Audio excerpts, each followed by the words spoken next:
One day, a huge number of monsters began to land on Earth, and within a year they quickly flooded it, starting a battle of 9,000 races. Since then, planet Earth has become a battleground for a wide variety of creatures. At the beginning of the battle, there were people with superpowers but poor training. In the beginning of the battle, there were people with superpowers but poor training. Humanity at that point only had firearms and nuclear weapons.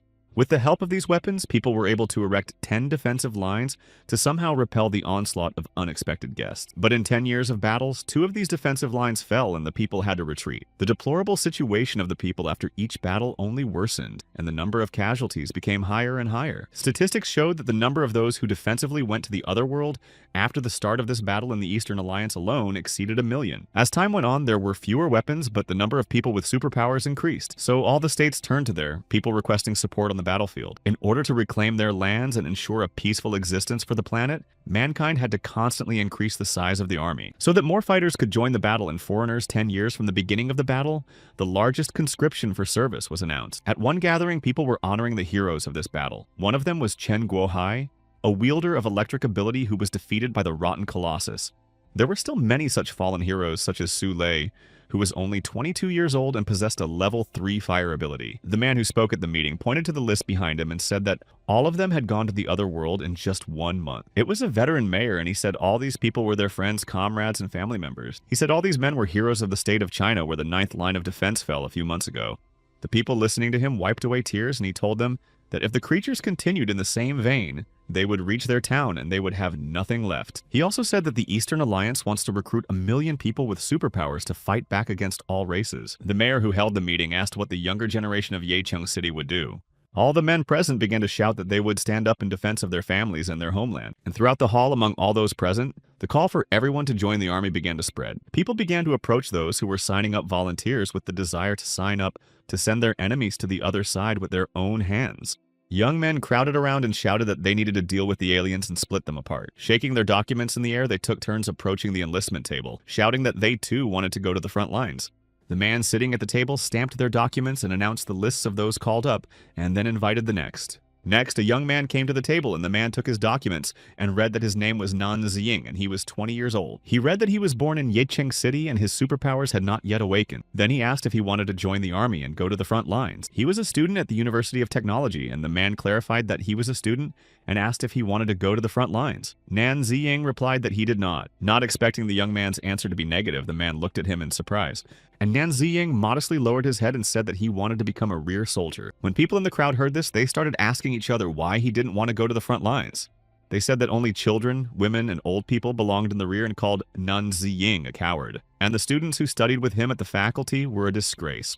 The man enlisting said he's a tough young man and needs them now, and asked if he'd forgotten what the critters do on a daily basis. Nan Ziying replied that he had never forgotten about it, but that was his choice. One of his acquaintances asked where that Nan Ziying was, who was willing to single-handedly save his classmates from the mutant beasts.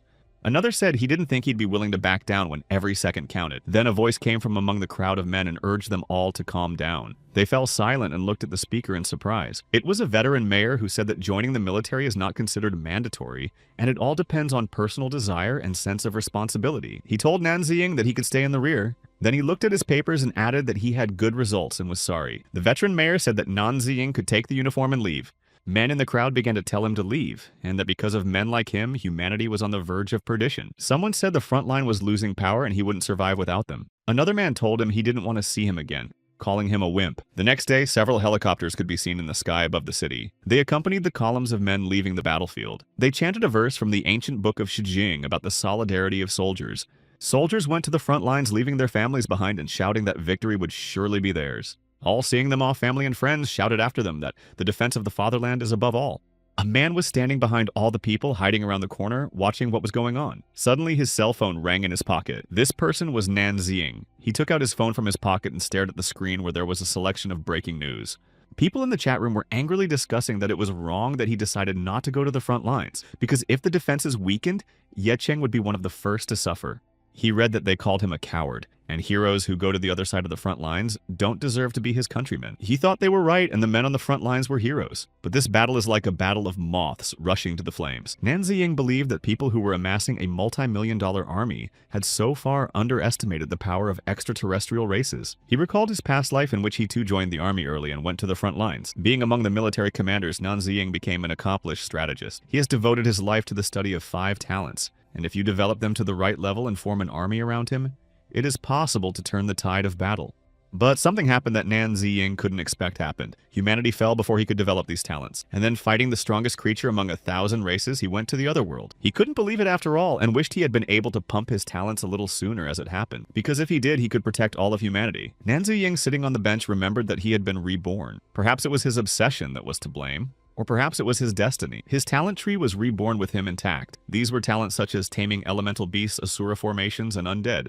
Swiping these talents required a large amount of source stones and time.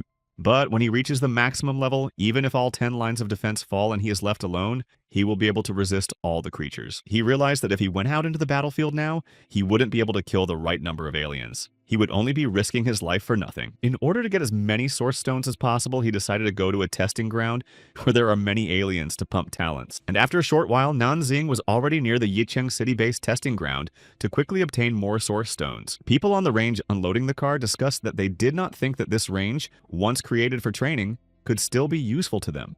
Rolling up large containers for unloading bags, they reasoned that there were no children here anymore, and no one comes here to train. This is where they disposed of the creatures to turn them into rations for the fighters, and they thought they were making a big contribution to the country. The women discussed the importance of helping those on the front lines, but those mutated critters in their sacks were so tough they could hardly be cut up. A girl named Xiao Liu, holding a crutch in her hand, was very sorry that she couldn't help them.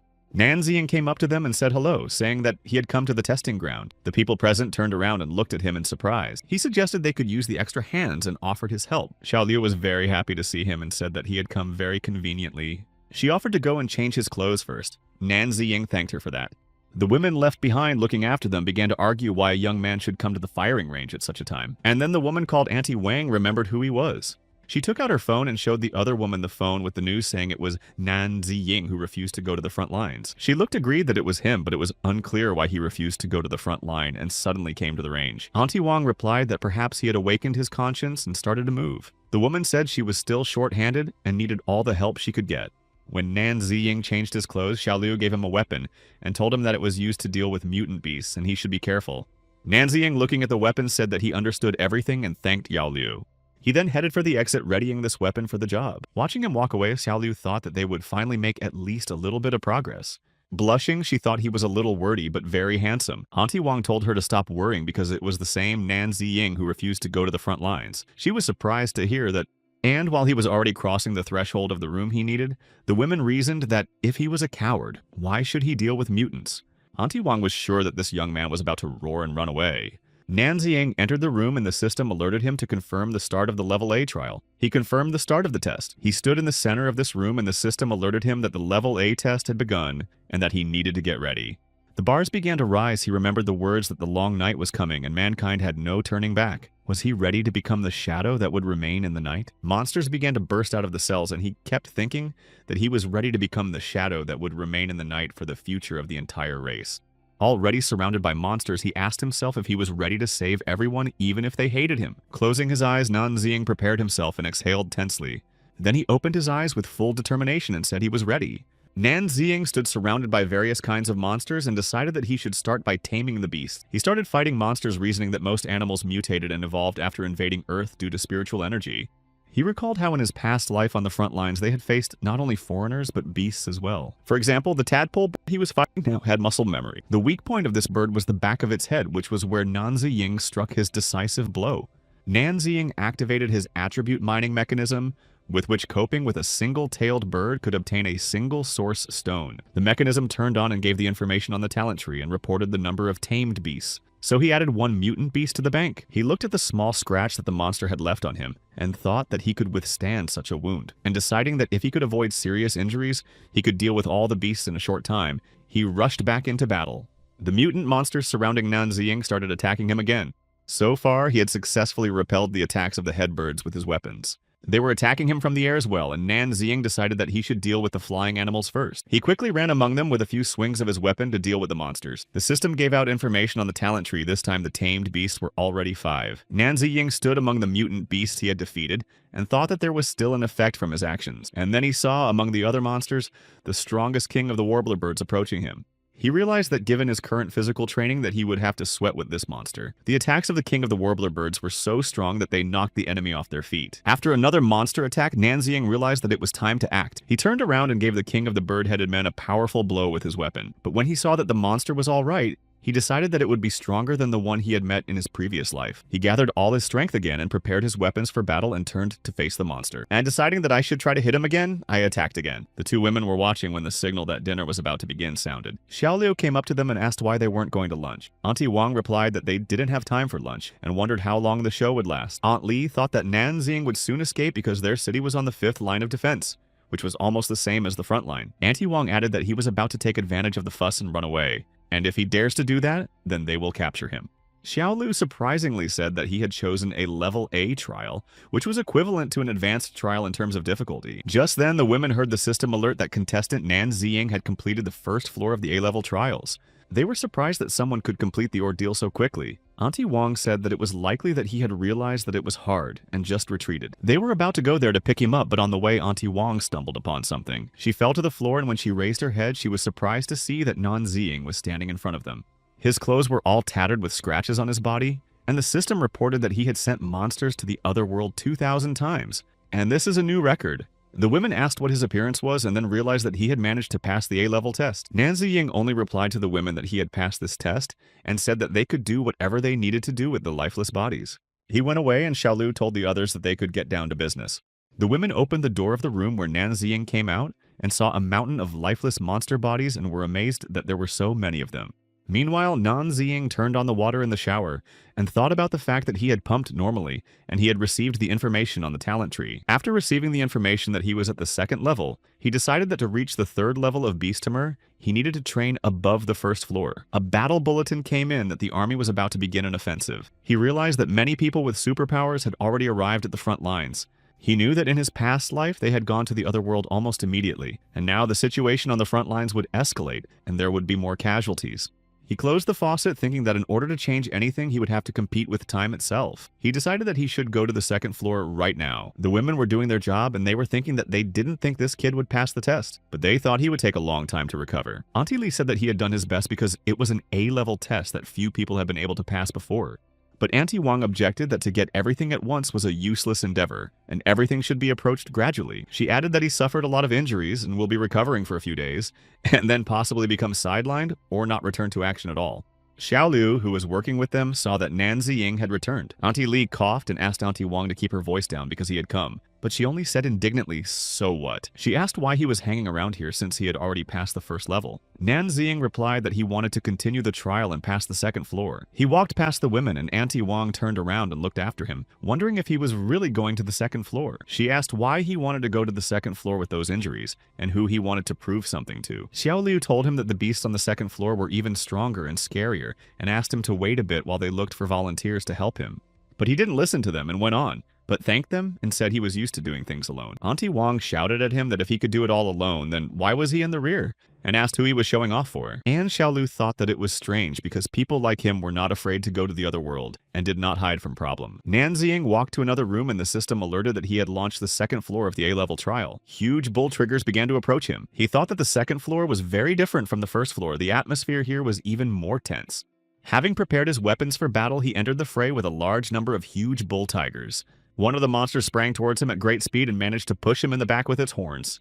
This blow was strong and Nan Ziying flew away for some distance and fell to the floor. After this powerful blow and fall, he was barely able to get to his feet, and he thought that he had no physical advantage over these mutants, and his injuries only made it worse. In that case, a direct attack wouldn't work, and the ferocious bull tigers looked at their opponent letting steam out of their nostrils. Seeing that they were not attacking but waiting, Nan Ziying realized that these things were provoking him. But he said he wasn't the type to attack without proper preparation, and his body was enveloped in red flames. Seeing this, several monsters rushed to attack the enemy, but Nan Ziying managed to dodge and prepared for an attack from behind the monsters. He jumped on one of the bull tigers and plunged his weapon into its back, defeating the monster.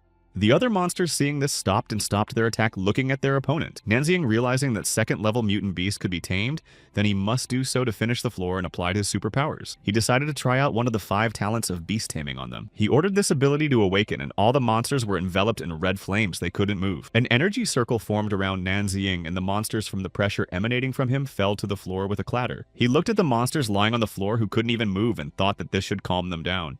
And so after finishing this level, he decided that it was time for him to pump up and in one move finish the 3rd level. 3 days later, the monster bodies were still being worked on at the Yecheng City test site. It was hard and the women asked for help. While Auntie Lee asked the men to take the numerous bodies out somewhere, Nanzing tiredly sat near the wall with his head down and thought. In 3 days, he had killed over 10,000 beasts and was much more productive than when he was in the rear. And he can go into the wasteland now.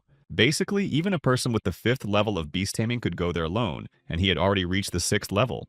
Now, due to the threat of people with superpowers and firearms, the beasts were already ready to storm Yecheng City, and taming these beasts was a key part of Nanzing's plan to fight all creatures. A man approached him and asked if they would have to work overtime again today since they still had to get things ready for the front lines. Nanzing replied that they shouldn't stay since he was going to leave early today. Auntie Wong, who heard this conversation, told the man that he had had enough for a couple days and now he would become a slacker. The other man told her that although Nanzing had decided to stay in the rear, but with him, their work had advanced and he thought that this kid was very good. Auntie Wong replied that she wasn't talking to him and asked him to stay away from her and say this nonsense to others. He told her that she was talking nonsense and that she was watching Nanzing all day long, but she was not doing anything. This conversation was heard by Nanzing, who was leaving them. He was stopped by Xiaolu and blushed and said that his progress in passing the test was surprising. He shouldn't listen to anyone and should rest. He thanked her but said he had some other things to do. Xiaolu was even more embarrassed and said that she wouldn't bother him anymore then. In the meantime, several cars had entered the city and one of the soldiers leaned out and told them not to block their way. He said their cars were carrying wounded people who needed emergency surgery. Nanzing had already gone outside and seeing the cars, he thought that there were very many wounded from their city's defensive position. And people on the street noticed that rockets appeared in the sky above them. Everyone watching raised their heads and actually saw rockets flying over their city.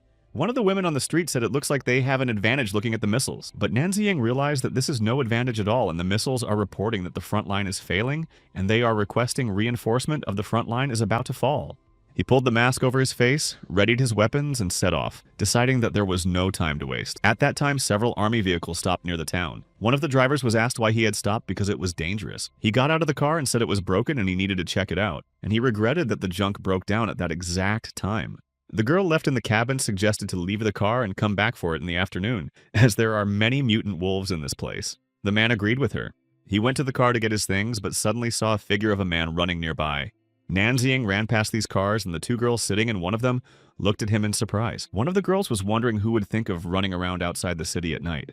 Leaning out the window, she shouted to the fleeing Nanzing that there were huge mutant wolves and it was very dangerous. The other girl said that the number of wounded had increased and they were waiting for them. She said that this man should not be left here alone in danger. She objected that they were near a den of mutant wolves and if they were attacked, the medical herb squad would no longer exist. Especially in 10 years of fighting, they had seen many such lunatics.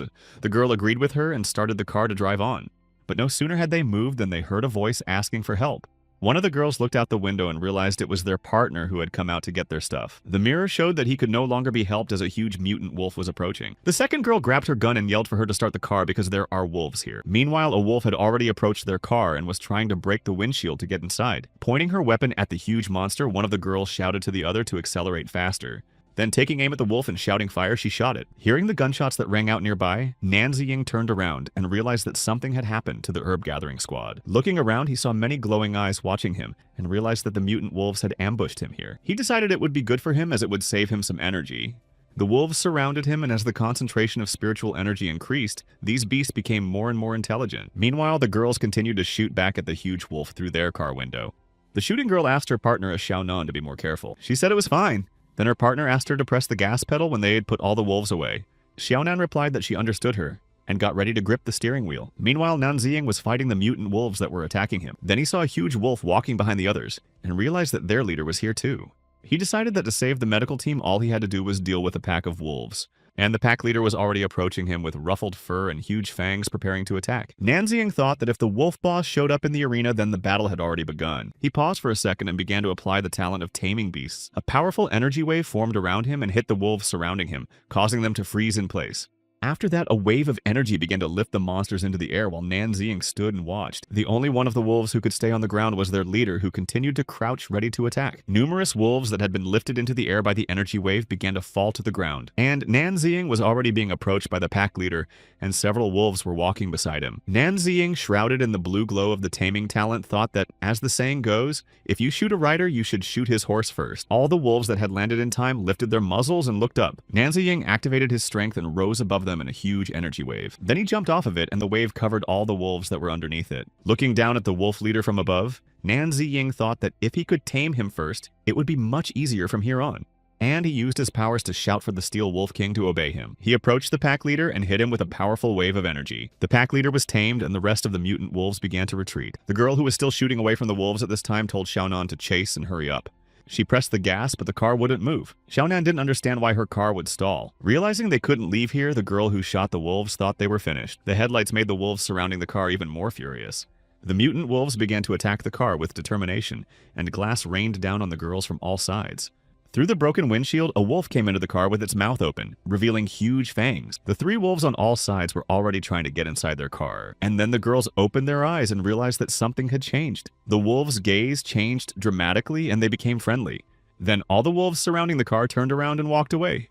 The two girls looked after them sitting behind the broken windows and didn't understand what had happened, and the mutant wolves ran shrouded in blue flames back to their pack. Nan Ziying stood on a large rock while the mutant wolves he had tamed gathered around him. The girls climbed onto their car and saw in the distance how a pack of wolves gathered near this man. Xiaonan realized that he was able to tame them. The second girl was surprised that he could tame 1,000 wolves by himself, and said that his taming skill must be well trained. The system alerted Nan Ziying that 1,000 steel mutant wolves had been tamed, and he had advanced to the 7th level of beast taming. He thought the source stones were worth their weight in gold, and there was no point in wasting them on taming beasts. He said he never thought he'd have such pets. He sat and stroked the pack leader and told them they were good, but he would let them go now and call them when the time was right. And to his tame wolves, he told them not to attack humans. Standing on a large rock, he thought that there were 3 uninhabited areas near Yecheng, and more to come. All the beasts in these areas should be tamed and subdued. And in order for him to be fully prepared for battle, he would need to form an army of mutant beasts. He had no other choice. And then Nan Ziying remembered that there was a medical team left nearby and decided that it was necessary to help them get to the city. His phone beeped in his pocket and an urgent message came from the warehouse. It alerted him to an urgent meeting and asked him not to miss it. At the Yecheng test site, an urgent meeting began at which all the workers were present and the officers who addressed them arrived. They talked about how disappointing their range was, and they thought that if the workers fulfilled the plan, they could help the front line. The man who spoke to the workers said he didn't think mutants just above the normal level would be beyond them. The mayor replied that this was the first time they were dealing with level 4 mutant beasts and they needed more time to understand what they were. The officer looked at him in surprise and asked again if they needed time. And then he got angry and asked if they knew what time it was. He added that there was a shortage of food on the front lines. He said that there weren't many mutant beasts left in the rear, and if they wanted to help the soldiers, they needed to deal with the higher level creatures. The veteran mayor responded that he understood him and said they would send more people from their city to address these issues. He replied that it was probably no longer necessary since he had seen no one useful. He asked that perhaps they themselves wanted to delay deliveries and destroy the city. He was told that these level 4 mutant beasts were beyond the capabilities of Yecheng City. The officer said that those who are slowing down the whole process are the main cowards of the city, and added that nobody in this town can be relied on. Auntie Wong said she'd had enough and that if he was an officer, he was wrong to think he could do anything. She added that her husband and 3 sons had fallen on the front line. She said they worked days on end to keep up with the delivery schedule, and how dare he devalue their efforts and insult them. The officer said that she was a bizarre woman, and one of the soldiers had already rushed to her, saying that she disrespected their commander. She frightenedly asked what he was up to. The soldier already preparing to strike Auntie Wong clenched his fist, which lit up with red flames. But he did not have time to do so as Nan Ziying, who had suddenly appeared, was the first to punch him in the jaw. The soldier started to fall, his glasses even came off from the impact. His commander looked at him in surprise. Nan Ziying, who appeared just in time, turned to the officer and said that during conflicts, one should not swing one's fists. The workers were very happy that their comrade Nan Ziying had returned. And the veteran mayor thought that Nan Ziying might have forgotten here. And since he was able to take down a level 5 gifted person, he must have already awakened his power. The officer and Nan Ziying stood looking at each other. Finally, the officer asked who he was, and then pointing his weapon at him said that this was willfulness and he was wrong to rebel. Nan Ziying looked at him and was silent. He remembered this person. In his past life, he became a traitor who made a fortune fighting and was eventually wanted by the world and sent to the other world. His name was Lin Yukai. He resold various army goods that were supplied from the rear to the front line and thus caused great losses to the country. He realized that he was watching the speed of work and wanted Ye Cheng to defeat more mutant beasts ostensibly for the front lines, but really to resell. We had to deal with him, but first we had to suck him dry of all the resources he had stashed away. But he was told no one was thinking of rebelling. He said none of these workers could be called irresponsible. The others supported him and said how dare he point guns at them, because they were helping as best they could but didn't know how else to prove it. The officer didn't expect this outcome. He thought they were all weak here, but they had a lot of willpower. And then he took another look at Nanxing and thought that he looked too familiar. Then he remembered it was the same Nanxing from the news, the coward who ran to the rear, and said he dare not raise his hand on his soldiers. His soldier, recovering from the blow, suggested to his commander that he should be sent to the other side. The veteran mayor asked him to calm down, but the soldier said his level 5 gifted man was being groped and couldn't get away with it. Nanxing calmly said that if they wanted to send him to the other world, they could do so. Xiao Liu and Auntie Wang heard these words and looked at him in surprise. He told the soldier he didn't care, but they should know that he had defeated tens of thousands of beasts here, and if he was gone, this place would bring no progress. Hearing his words, the veteran mayor was surprised to find that he was the one who had become the butcher of Ye Cheng, and Nanxing continued that mutant beasts could now inhabit people's souls, and no one in the testing grounds would be able to solve this problem. Lin Yukai thought that whether the deserter knew the mutant beasts so well since he had dealt with almost an entire army, and decided that judging by the reaction of those around him, he wasn't lying and he'd have to deal with it. In the end, the officer decided that if this guy was making such a claim, it would be good for him. He said that he would send 5,000 level 4 mutant beasts to the training ground, and if Nanxing could deal with them in a week, he wouldn't touch him. And he added that if he failed, his debt would become the debt of everyone here, and he said that everyone was free to go. The people present surrounded him and said they would definitely help him, but he told them not to worry and that he would manage on his own, as it would be hard for them to fight. Level 4 mutants had high defenses and could interfere with human minds. The attributes from them could be sold for a large sum. He understood that Lin Yutai still wanted to profit even now, but thanks to him, he would be able to pump up the Asura talent tree. First, he decided to get rid of all the mutant beasts, then improve his talents, and wipe out scum like Lin Yutai. The next day, 5,000 mutant beasts from the commander were delivered to the Ye Cheng City's training ground. The landfill staff had to check everything and sign off on the receipt of the shipment. The officer read out the order that Nanxing, a soldier of the logistics division of Ye Cheng City, must get rid of the 4th level mutant beasts. 1 week was given to complete this task, and Nanxing was under the command of Officer Lin Yukai according to the rules. He said that Nanxing was suspected of disobeying orders, inciting workers to riot and assaulting a senior officer. And if he disobeys the order, he will be sentenced to the ultimate punishment for disobedience, which is to be sent to the grave. The employees, hearing the officer's words, were very surprised and frightened by them. He asked if they had not agreed to those terms yesterday, or if they had already had time to change their minds. The officer said that in a week's time he would send Nanxing to the other world with his own hand, and the officer added lastly that he thought he'd enjoy it. Nanxing turned to him and said that there was too much chatter to convey a single order. The officer replied that he could talk before he went to the other side and said he could get to work and they could stay here. He prepared to carry out the order, and Xiao Lu said that these beasts were different from low-level beasts, and they would have to use smoke with chloroform. Another worker said they have a limited supply of these anesthetics and don't know if they'll have enough for the attack, so he asked him to be careful. They left, and the officers discussed that these mutant beasts could attack a man's soul, and how he was so confident or had trump cards. The senior officer said he had already tried to exert influence with his psychic powers, but he didn't respond. They have to wait for Nanxing to lose. But perhaps he will come out of there already mad and will not realize that soon he will go to the other world. He thought their boss was stingy because he didn't think he deserved everything he got, and hoping for a deserter is a waste of time. A purple glow appeared around him, and he said that when he sent Nanxing to the other world, everything here would go to him. He told the subordinate that his superior had sent him to monitor the situation and then report back to him. He replied that he would report everything that happened here. Meanwhile, Nanxing was in the midst of the monsters and thought that there was a reason why they were categorized as level 4, because he felt that they were pressing him mentally. At one point, a huge skull appeared in front of him and he thought it was not bad. It turns out they can cause very vivid illusions. Just then, that skull turned into a huge monster that started attacking Nanxing. He dodged it, but another monster appeared ready to attack, but he managed to hit it with his weapon. Fighting the monster, he repeated to himself not to forget that it was only an illusion. After defeating one of the monsters, he said that the sooner they stopped messing with his mind, the sooner they would become targets for him, and that it would need evil energy to pump up the talent tree, so they better show all they can do. Something stirred behind him, and he turned around, thinking it was better. Behind him was a monster suggesting to him that he was too tense and needed to let things go.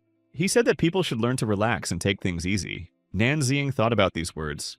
The monster said to think about what it all cost and remember all those who went to the other world. And Nanxing began to remember his father. He kept insinuating that he couldn't take revenge on all these races. He could not protect all humans, and humanity had no chance of salvation. At this, Nanxing focused and said that it was time for him to shut up already. Having activated the power of talent, he said that he would avenge everyone at any cost, and the fate of people depends only on themselves. But the voice kept talking about how he could deal with all this bad energy, and if he didn't want to become possessed, he had to surrender. Nanzing said that once he activated the Asura talent, his physical and mental strength would begin to increase exponentially, and all that energy would only help him pump up. He told the monster to humble himself and become his power, and then called the Asura's talent to awaken. The tree's energy activated and the Asura's talent began to awaken within him. At this time, Lin Yukai was discussing on the phone that the other party was asking for goods. The girl poured him wine and told him to rest because he was working hard. And he thought about the fact that the demand for goods was increasing, so he needed to make money out of it while he could, or the mutant beasts would be wasted. He also thought his subordinates had too big an appetite, and he was also wary of undercover investigations. He thought he'd had enough of all this and finished the wine from his glass. Lin Yutai kept thinking about where to find a place where he could safely work with high-level mutants, and then his phone rang. He picked up the phone and was told it was about the test site to which he had assigned a mission. Before he finished, he said that this bunch of losers couldn't do anything properly. He asked if their chief Nan Ziying had gone to the afterlife. He was told that it had only been 4 days and they were already almost done with the mutants that exceeded the capabilities of Yecheng City. He was very surprised by this, and the tube once again confirmed that the mission was completely completed, and all the level 4 mutant beasts had been sent to the other world by one person, Nan Ziying. Lin Yukai asked how that guy Nan Ziying was doing, and if he was still there. He was told that he looked tired, but it was nothing serious and he was conscious. He ordered the soldier to keep an eye on him, and if he did anything strange, do whatever was necessary. The officer at the time thought the little one had really done well. The officer thought about how this guy didn't have spiritual-type superpowers and didn't understand how he did all this. And Nan Ziying watched the system alert and thought that he had become stronger both physically and spiritually. He had already learned the first skill of the Asura talent. While he was resting, he thought about the fact that being able to penetrate deep into the wasteland and fight high-level mutants there would obviously speed up the whole process. Auntie Wang said that little Nan had raised their reputation, or else Yecheng would still be looked down upon by some people. She said they couldn't handle it on their own, so they were using them and being very arrogant about it. The officer who heard all this was getting angry. Nan Ziying thought that he had almost forgotten about these people. Someone would be very unhappy that he had accomplished this mission. The officer turned away and thought that these people who robbed him of his money still dared to scold him. He decided to check Nan Ziying again, because there was something wrong with him. But he was stopped by a soldier who said that as long as he was doing boss missions, he was untouchable and needed to follow the rules. He added that even if he was really suspicious, they still couldn't do anything until the boss wanted them to. But the officer said no bullshit and he'd figure it out for himself. And then he'd personally report it to the boss. And the officer began to use his superpowers against Nan Ziying, who was still recovering. But he realized it was his doing because he had spiritual powers, and he thought his attempt to attack his mind was a big mistake. And deciding that this was the perfect opportunity to try out his skills without getting up from his seat, he began to activate his abilities. The officer found himself in an empty and dark space, thought that he had to penetrate Nan Ziying's mind, and didn't understand what was happening to him. He thought that after penetrating his mind he should have seen the young man's true thoughts, but for some reason he saw nothing but darkness. And then tongues of bright red flame began to appear around the officer and it startled him. Among them, he saw a spiritual entity merged with the energy of a demon. He realized that Nan Ziying also had spiritual powers, but he didn't understand what level he was at. He said that he had already tested him. He asked how he could achieve such powers so quickly and who he even was. Nan Ziying replied that it didn't matter who he was and asked the officer if he was the one trying to get into his mind. He used demonic energy against him and the officer screamed that it was very strong and it was an incredible level and started begging for mercy. But he replied that it was time to teach him a lesson, and applied more of that energy in front of everyone present. The result of this exposure was that the officer went crazy. He began to say that he was in charge and everything belonged to him, including all the money. The soldier looked at him with astonishment, and the officer ran around repeating that Lin Yukai was a jerk, and he was the real boss here. The women wondered what could have happened to him and reasoned that it was hard to be a boss. Auntie Wang hoped it wasn't because of her words, and the officer kept running around saying that anyone who touched his money would go to the afterlife. The soldier realized that he had been exposed to the remaining spiritual energy gone mad, and figured if he kept it up, it would hurt their boss's reputation. And he swung around and hit the officer with all his might so that he went down. The range workers looked on in amazement and horror at what had happened to the officer, and the soldier apologized to them for the inconvenience, explaining that he could have caused them harm, and so he had to eliminate him. He walked over to Nan Ziying and looked at him thinking that he had lost consciousness, and it looked like his spiritual state had indeed been disturbed. And then he figured that maybe this guy wasn't useful to the boss anymore and should be reported. He turned around and headed out, saying that someone should take care of Nan Ziying. He told the others to work more vigorously. Nan Ziying smiled and the system notified that his Asura level had reached the 6th level. After being unconscious for a while, he finally opened his eyes. The range workers gathered around him. Happy that he was finally awake, he sat down in bed and asked how long he had been sleeping. Xiaolu replied that he had slept for more than 2 days. Auntie Wang told everyone that now that he's awake, everyone should get to work, because if they don't hurry up, they won't make it in time. Nan Ziying asked her if Lin Yutai had sent more mutant bees to them. She replied that half of their people had been sent to other training grounds. He realized that apparently the 9th line of defense had already been completely defeated, and humanity had retreated to the 8th line. Auntie Wang said that the battles were very brutal, and their army is clearly not worthy opponents for high-level mutants.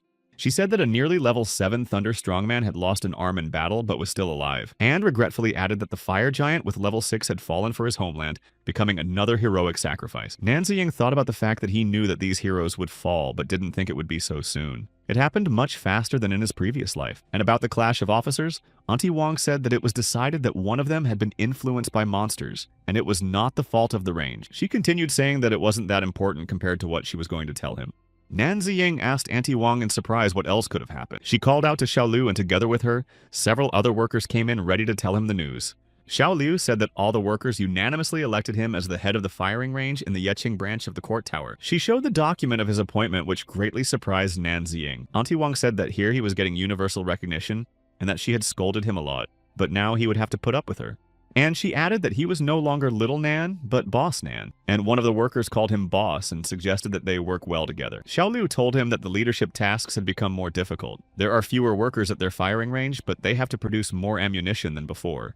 Workers without sleep and food and water wouldn't last long, and she was worried about how many might be left in a month, so she anxiously asked her new boss what they should do. Nan Ziying realized that the only one who could put in more effort was him. All of his talents together would be quite capable of doubling his efficiency. And after they exhausted all the resources with his new position, dealing with Lin Yutyan would be much easier. Xiaolu, thinking that he couldn't help, turned around and walked towards the exit, and said that it was an impossible task for them. He replied that he had already found a solution. She turned around and looked questioningly at Nan Ziying along with the other 2 workers. He started to get out of bed, but Xiaolu said that even though they needed to work harder, his body hadn't fully recovered yet. He won't be able to do it like before. But he stood up anyway and asked them not to worry about his health, and said he had the power to solve their problem. The workers said they had faith in the new boss. They enthusiastically shouted that they should start working. But at that moment, behind them in the corridor, Nan Ziying saw a figure flashing past. He thought that such speed couldn't be that of an ordinary worker. Nan Ziying immediately jumped out into the corridor thinking who it could be, but he didn't see anyone there. And thinking where this man might go, he went outside looking around. And then someone behind him pointed a gun at him and said that since he went after him, he was a brave man. It turned out to be a girl, and she told him to stand still and she would ask him questions that he should answer. She asked what was the quantity of the next batch of goods for the order he had taken from Lin Yukai, and would they deliver it themselves or did he have to do it? He replied that she should ask Lin Yukai himself and his gang about it. The girl asked him if he wasn't part of his gang and told him to tell the truth. Realizing that she was distracted, Nan Ziying decided that it was time to use his abilities. He began to use the Asura talent, and the girl standing behind him clearly wasn't expecting it. Trying to stop him, she shot Nan Ziying with her weapon. The bullet hit him in the arm but did no damage, and he asked the girl who told her he was his accomplice and who she thought he was. But she only asked if that wasn't the case, then why was he helping Lin Yukai? He replied that he wasn't helping him at all, but was just doing the task he had been assigned in Yeqing. He added that even if he was a traitor, he was still an officer and their superior and had no choice. The girl said he knew a lot about his dirty deeds. She said that in that case, they could team up and deal with Lin Yutai together. She introduced herself as Zhang Yuan from the intelligence squad. Nan Ziying pondered her words for a while and then said that he was refusing. She thought that with those words, he had decided to be at one with him and asked him about it. But he answered her that it wasn't true and he would deal with Lin Yukai, but not now and not with her. And he added that she didn't even think about the consequences. The girl asked what he meant by that. He explained that if she wanted to get rid of Lin Yukai, she had 2 options. It's either an assassination attempt or denouncing him. But how can she be sure that if she sends him to the other side, she won't be ratted out? Or if the assassination attempt failed, what would happen to her next? What he said made Zhang Yuan think for a moment. He also said that if they tried to expose him now, the investigation would obviously be delayed because of the battles. And if rumors spread, it's obviously seen as internal disunity, thus starting a chain reaction that will lead to chaos in the rear. She clearly hadn't thought about it before and even a little embarrassed asked what they should do now. He told her he'd take care of it himself, and his answer surprised the girl.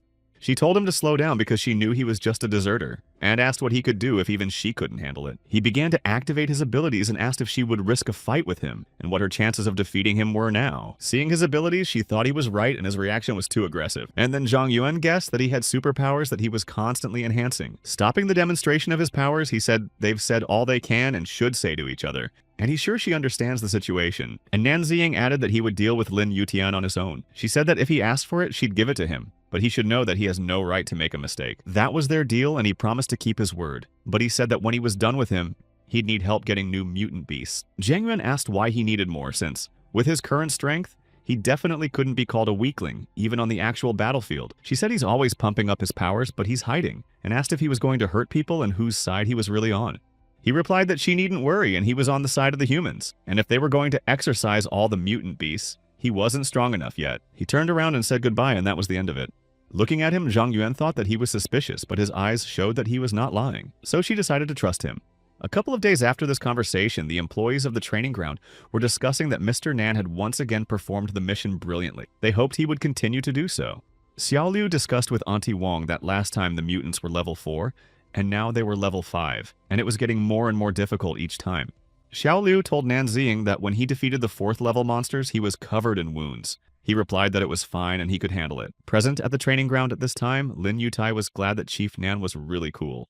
He thought this guy was smart enough not to charge for it, and the thugs in the recon squad have been quiet lately. Plus, he was happy that the fighting was going badly and the orders for supplies had multiplied, which meant he'd be even richer. Placing a hand on Nan Ziying's shoulder, he told him to keep working, and if he needed anything, he could just ask. And Nan Ziying commanded all the workers to go to their places and get to work. Work continued at the firing range. The batches of mutant beasts were distributed to the floors. Level 5 mutant beasts were sent to the 2nd floor. Lin Yukai said that the working atmosphere at the training ground gave him confidence. And saying that he would not interfere because Nan Ziying was busy, he said goodbye. He headed towards the exit, and Nan Ziying thought that all the riches he was hiding were just food for his strength, and having already entered the room where the next batch of mutants was waiting for him, he activated the weapon of evil. His entire body began to glow with a bright red light. Meanwhile, he was already surrounded by huge mutant beasts. Nan Ziying rushed forward with his weapon at the ready to attack the huge monsters with burning eyes. As he defeated the mutant beast, the system notified him of the increase in the Asura's current level and the number of monsters defeated.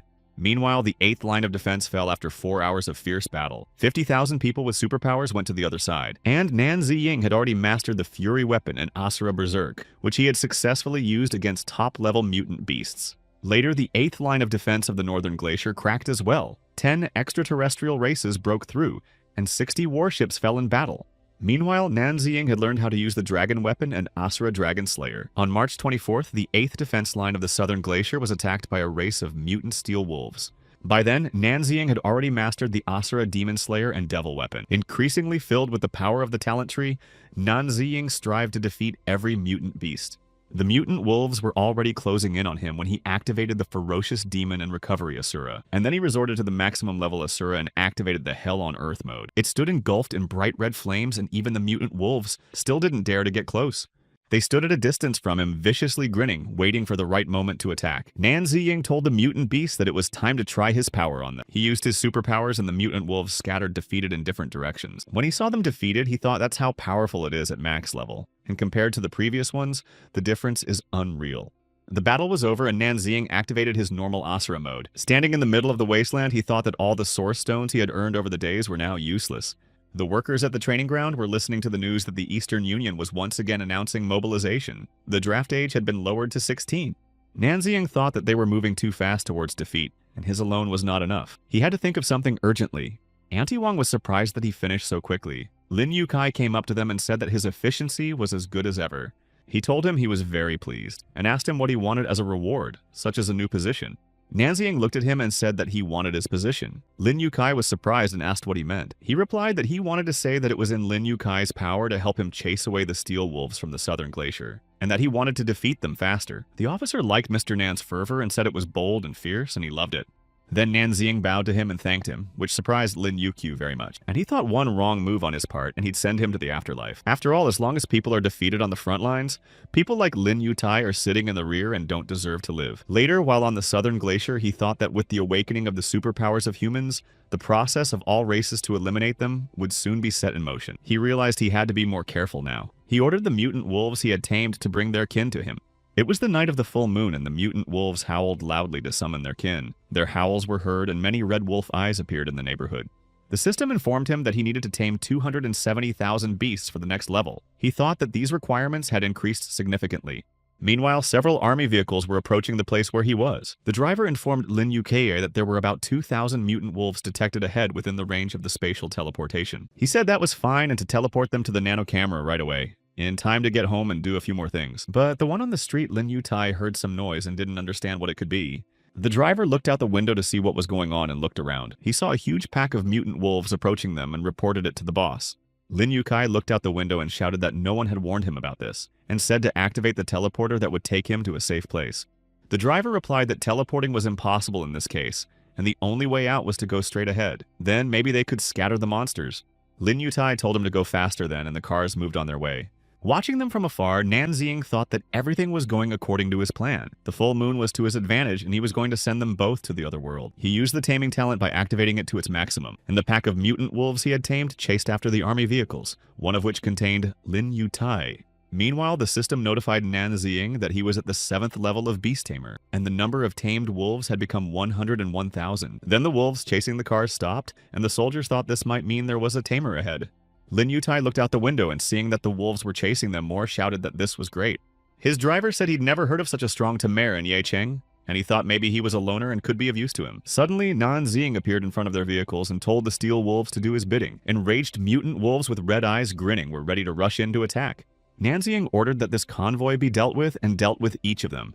The driver told his boss that it looked like the tamer was having trouble dealing with the wolves as they started coming right at them. Looking at the approaching mutant wolves, Lin Yutai gave the order to open fire on them. The soldiers climbed out the hatches of the vehicles and opened fire on the pack of wolves that surrounded them. But the mutant wolves remained unharmed and jumped on the cars, breaking the windows, and attacked the soldiers. Lin Yutai climbed over to the driver's seat, but he shouted to him that it was dangerous there. But without listening, he ordered them to quickly send them to safety using a teleporter. One of the huge wolves, meanwhile, had overturned the car they were in. Lin Yutai and his driver climbed out of the overturned car and found themselves one-on-one with a pack of mutant wolves. Huge mutants with their mouths open already approached them, ready to attack. Then Lin Yutian's driver, who possessed the power of a level 5 superhuman, told the wolves that they would see her now, and he activated his ability to teleport into the nano camera. Lin Yutai hurried him up when he saw that the mutant wolves had gotten quite close to them. His driver said it wouldn't work and the nano camera doesn't work at this distance, and tried to activate the teleportation fortress of the ancient city. They teleported away, and then a man appeared behind them, saying that he had been waiting for them and thought they would make it faster. Lin Yutai and his driver turned around in surprise and looked at him. This person turned out to be Nanxing, which further surprised the two of them. Not believing his eyes, Lin Yutai asked him if he was the tamer and was going to send him to the other world. Nanxing replied to him completely seriously that this was exactly the case. Lin Yutai started shouting that if he even touched him with a finger, his entire family would go to the other world in agony. He replied that it was possible, but he wouldn't give him such a chance. He pushed the driver away and rushed towards Lin Yukai. Nanxing grabbed him by the throat, but he asked for help from his driver, whom he called Fang Meng. He began to activate the teleport power, saying it would teleport him back and save him. But Nanxing had already started to activate the Dragon Slayer Asura, which transformed into a devastating energy when attacked. Pulling Fang Meng away from him with that energy, he still clutched Lin Yukai's throat. He then grabbed Fang Meng's hand and he was unable to teleport without realizing what Nanxing's level was. Nanxing squeezed his hand with great force and flung him away from himself, and he fell to the ground. He was about to send him to the next world, but the driver lying on the ground begged for mercy, saying that it was worth it to dispense with the insults. Nanxing threw Lin Yuki away with his energy. The latter shouted at him that he was a traitor and a deserter, but he didn't have time to say anything because he landed where huge mutant wolves were waiting for him, ready to kill him. Watching them send Lin Yukai to the other world, he said goodbye to him. That same night, while sitting in the bathroom, Su Leng observed a powerful energy emanating from the surroundings of Yecheng City. She was a level 5 Asura superhuman, and she thought that maybe she hadn't realized that there was a very powerful superhuman in town, and she decided it was imperative to report it to the Bureau of Superhuman Research. And Nanxing approached the army vehicle surrounded by a pack of mutant wolves and said that it was over and they could go out. His tame wolves ran up to him and started licking him. He laughed and asked them to stop. Then he ordered them all to sit down and be quiet. The wolves obeyed him. He looked at the pack of mutant wolves sitting in front of him and thought about what he would do with them now. Stroking one of them, he said they were smart and did a great job with the order today, and saying that as a reward he would pet them. He began to call the wolves to him and pet them one by one. Then he climbed onto the roof of the car and told his pets that there was a new assignment for them. They needed to find and bring him source stones from the north of the Gobi Desert. The mutant wolves listened to his command, and the entire pack raised their heads and howled at the full moon. The next day, when he was already at the Yecheng training ground, he sat on the steps and decided to eat something. Zhang Yuan came up to him. She said that Lin Yutai and his team had encountered a pack of mutant beasts near the northern wasteland, and no one managed to survive, and asked if he had anything to do with it. Nanzing replied that he only asked him to deliver a couple of mutant beasts to him. She was surprised to hear that he could control them too. Nanzing put his finger to his lips and asked him to keep this talent of his a secret. Then she said she would hand over all the evidence of Lin Yukai's fraud in the morning, and it's likely that his property will be confiscated soon. And since that was the case, Zhang Yuan offered to buy him a drink as a thank you. He replied that he wasn't really in the mood to drink while the country was in crisis. But he said if she wanted to thank him, she could do it another way. She got embarrassed and blushed, asking Nanzing what kind of method it was. He wanted to make it Yecheng's largest slaughterhouse. She said that given the lack of resources on the front lines, it would please the top brass, and agreed. And the very next day, Nanzing entered the 4th room of the slaughterhouse. He thought that making this place a slaughterhouse for a bunch of mutant beasts and getting source stones for it was his best idea. Meanwhile, the mutant wolves he had tamed were carrying out their assigned task while fighting other monsters. Nanzing thought that at this rate, he would soon have an army of millions of steel wolves. And 2 days later, in the north of the Gobi Desert, he was summoning all the steel wolves he had tamed to protect the desert and save this world. The system gave him a layout of the area where there were 500,000 individuals of level 5 steel giant wolves in the desert north. And in the Begu Valley, a whole herd of fire yaks was already preparing to attack him. He activated his talent to tame all the 6th level fire yaks. The huge yaks were enveloped by a red light and tamed. Nanzing told them that they would guard Baigu Valley and bring him the source stones. And he added that they must not harm people or terrorize cities, and to wait for his orders. Later, while in the canyon gorge, he thought that the remaining million source stones would be enough for another batch of mutants from the gorge. He was surrounded by numerous beasts with red glowing eyes, and he felt that their aura was noticeably different from wolves or yaks. And then a mutant ape approached him ready to attack, and Nanzing thought that it had a very strong aura and high speed. Preparing his weapon for battle, he activated the taming talent and struck the monkey. From that blow, she flew off to the side, and he thought, well, they are still at his mercy. Now the rest of the mutant monkeys were watching him and the beast lying beside him. But then Nanzing was distracted by some sound and he turned around to see what it was. It turned out that the mutant monkey he wanted to tame had risen and was now standing behind him. The monkey let out a loud scream as it opened its huge mouth in preparation for an attack, and he realized that the taming had failed. And after activating his superpowers, he decided they'd have to fight. He used Asura Berserk and pushed the huge ape away with his foot. This blow was very powerful, and the opponent flew away from Nanzing and fell down so that rocks flew up. And he used a level 8 Beast Tamer talent, activating it at full power.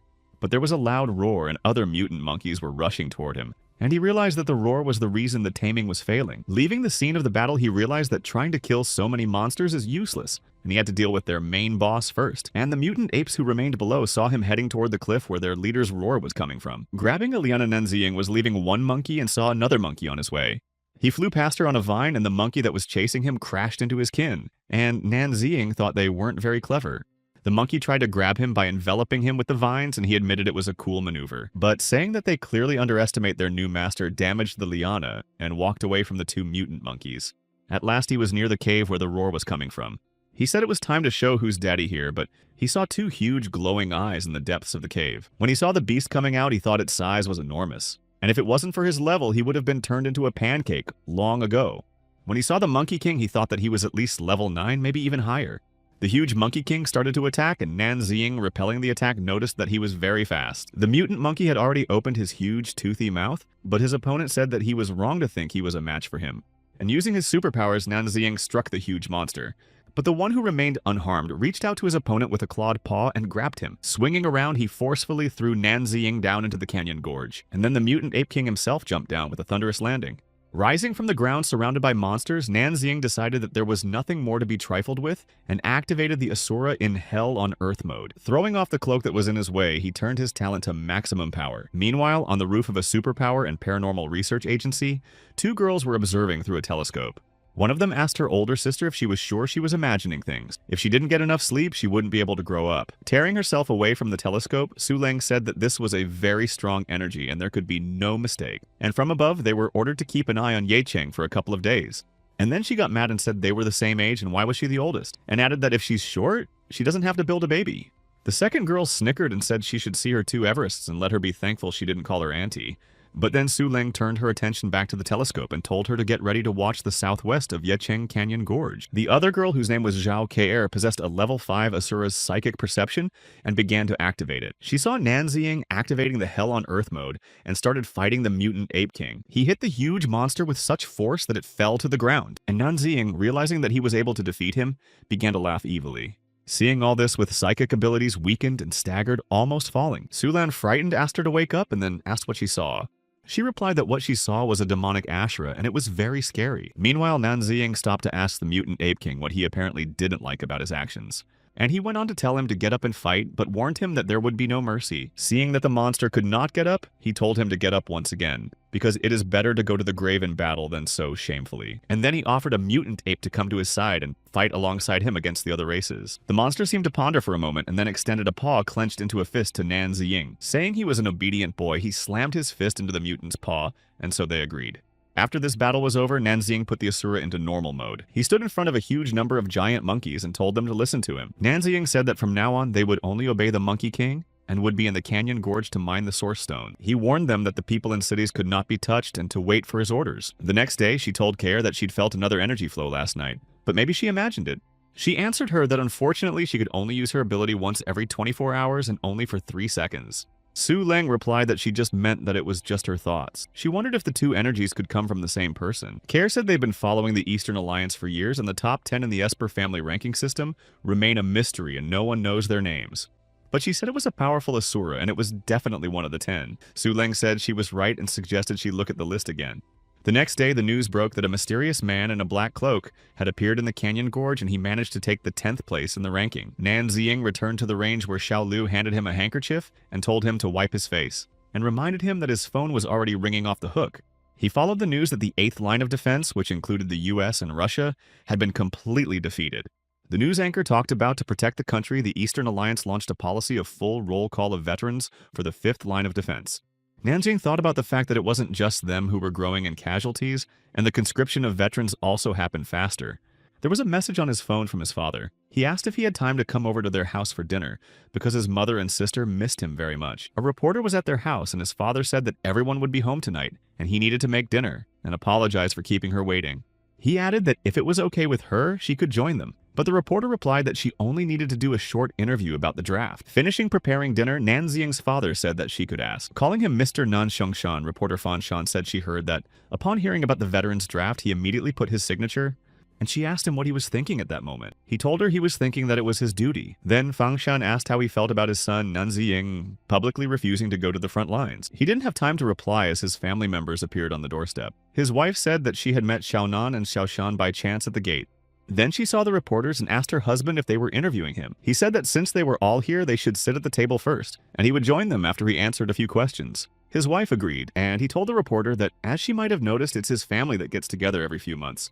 He introduced his family. His wife's name was Qing Shuimei, and she was a volunteer at the factory. His daughter, whose name was Nan Jishin, worked as a medical expert, and like he said, his son didn't go to the front lines because he worked hard at the range to make sure there were always the right resources there. And he's a great kid.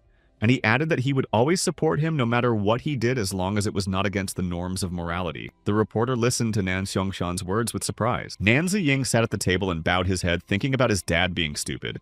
And then Fang Shan turned to him and said that the 8th line of defense had fallen and many of his friends with it, and asked if he had any comments. His father got angry and yelled at her to stop pushing him, and said that when they called him in, they wanted him on the 6th line of defense. But he volunteered for line 7 and asked the reporter if that shouldn't be enough. And even if his son isn't on the front lines, dealing with beast on the range is just as hard a job. And resourcing is at an all-time high because of it. Nan Jishan said that if that wasn't enough, there was also her. She volunteered as a medical volunteer for the 7th line of defense. And his mother added that if that wasn't enough, she'd take his place. Silence hung in the room, and everyone looked at each other in silence for a while. Finally, Fang Shan came to her senses and apologized for all of this, and said that they had better leave. But then Nan Ziying slapped the table and told his father that he would go to the front lines with them. He got up from the table and headed for the exit. His mother asked him where he was going since it was already evening. Nan Ziying replied that he had business at the firing range. Qing Shuimei asked if it was serious, and suggested that he eat first and then go. But my father said he could go because it was his business, and added that at least they got to see each other. A little later, Nan Ziying was running through the wild coastal forest and thought that he still had time today. He stopped and looked around today he was going to tame the wild war elephants. While alone in a clearing surrounded by dense forest, he sensed something and said they could stop hiding and come out. And then a huge wild elephant with red eyes jumped out to him through the thicket of trees. He was about to hit Nan Ziying with the log he held in his trunk, but he dodged and jumped on the elephant thinking he had to hurry. He didn't have time to play hide and seek and started activating his superpower. Sitting on the head of a huge mutant elephant, Nanzing used a taming talent. When the taming worked, he told him to tell the others that if they disobeyed, they would go to the other side of the world. The elephant summoned his kin and a multitude of mutant elephants emerged from the forest into the clearing. Nanzing turned to the battle elephants and told them to listen to his orders. He told them to stay in the wild coastal forests and mine rocks for him pending further orders. The system gave out information on his achievements, and he realized that the formation tree was finally activated. And Nanzing thought that he needed to level up urgently, so he decided to go to the proving ground to get the source stones. After defeating a few mutant beasts at the training ground, he learned that it was enough to level up, so he decided to try the weapon energy formation. Meanwhile, other mutant beasts had already started to approach him. He summoned the power of heaven and earth to be able to rise up the thousands of guns that appeared around him. Yinanzing activated a weapon energy formation that swirled around him in a whirlwind and scattered towards the monsters. But even after using this weapon, the monsters surrounding him were unharmed. He thought that a level 1 weapon energy formation was too weak and needed more. He then used 2,000 weapon energy formations. After defeating these mutants, he thought that if he cast formations in each shop, it would be easier for him to deal with them. He moved to the second workshop, and there he summoned the might of 2,000 golden spirit formations for victory. An hour later finished, he was sitting on the rooftop checking the system update. Now at the second level, he had access to the Zlati spirit and weapon enhancement formations. He thought about the fact that it was already dawn and it was time for him to say goodbye to everyone and go to the front lines. The employees of the landfill were already gathering at their workstations. Xiao Lu said hello to Auntie Wang and Auntie Zhang. The door to the workshops was open and they realized that Mr. Nan had been working all night. Auntie Zhang said she didn't know how he could stand it. Auntie Wang got angry and said it was because of the journalists. And the women who knew what had happened asked what she meant. She pointed to her phone and said it was all over the news and she had been fending off attacks in the comments all night. She showed them the news about Nanzing's father making a comment about the draft. And underneath, there were numerous angry comments. When the women saw this, they got angry, saying these assholes had gone too far. And then they heard the voice of Nanzing behind them, who was glad that they had all already arrived and turned around. He approached the women and said he had something to tell everyone. They were surprised by this, but were beginning to realize where he was going. Another worker came in and told the manager that a letter had come from his father. He took the letter and began to read it. His father wrote that he and his sister had already left for the front lines. His father wrote that he didn't know what Nanzing was up to, but he knew it was something great and extremely serious, because he was brave and stubborn from childhood. He also wrote that he guessed long ago that the mysterious young man with the incredibly strong Asura was him. He wrote that all this time he was holding on for all of them, and that he didn't need to listen to others. He ended by saying that his mother was still in Yicheng, and asked him to protect her. He finished the letter and the women started saying he was overstretching himself. And if the polygons don't deliver enough resources, everyone will fall. And Auntie Wang added that she would make sure none of these internet trolls dare open their mouths against their manager. He thanked them all and said it was okay, but he really had something to tell them. Nanzing said that if he was not mistaken, they announced a couple of days ago that there was a new 5th line of defense. Xiaolu said that this is indeed the case, and she is going there as the chief engineer. Then he turned around and headed for the exit and told them not to worry because the range would still be fully operational. A little later, many people gathered in the street to escort the new recruits to the front lines. Standing amongst the crowd of people, Nanzing mentally told his father that his words had convinced him. He thought that his father was right, and if he went to the front now, it would be absolutely useless, and he'd be letting his family down.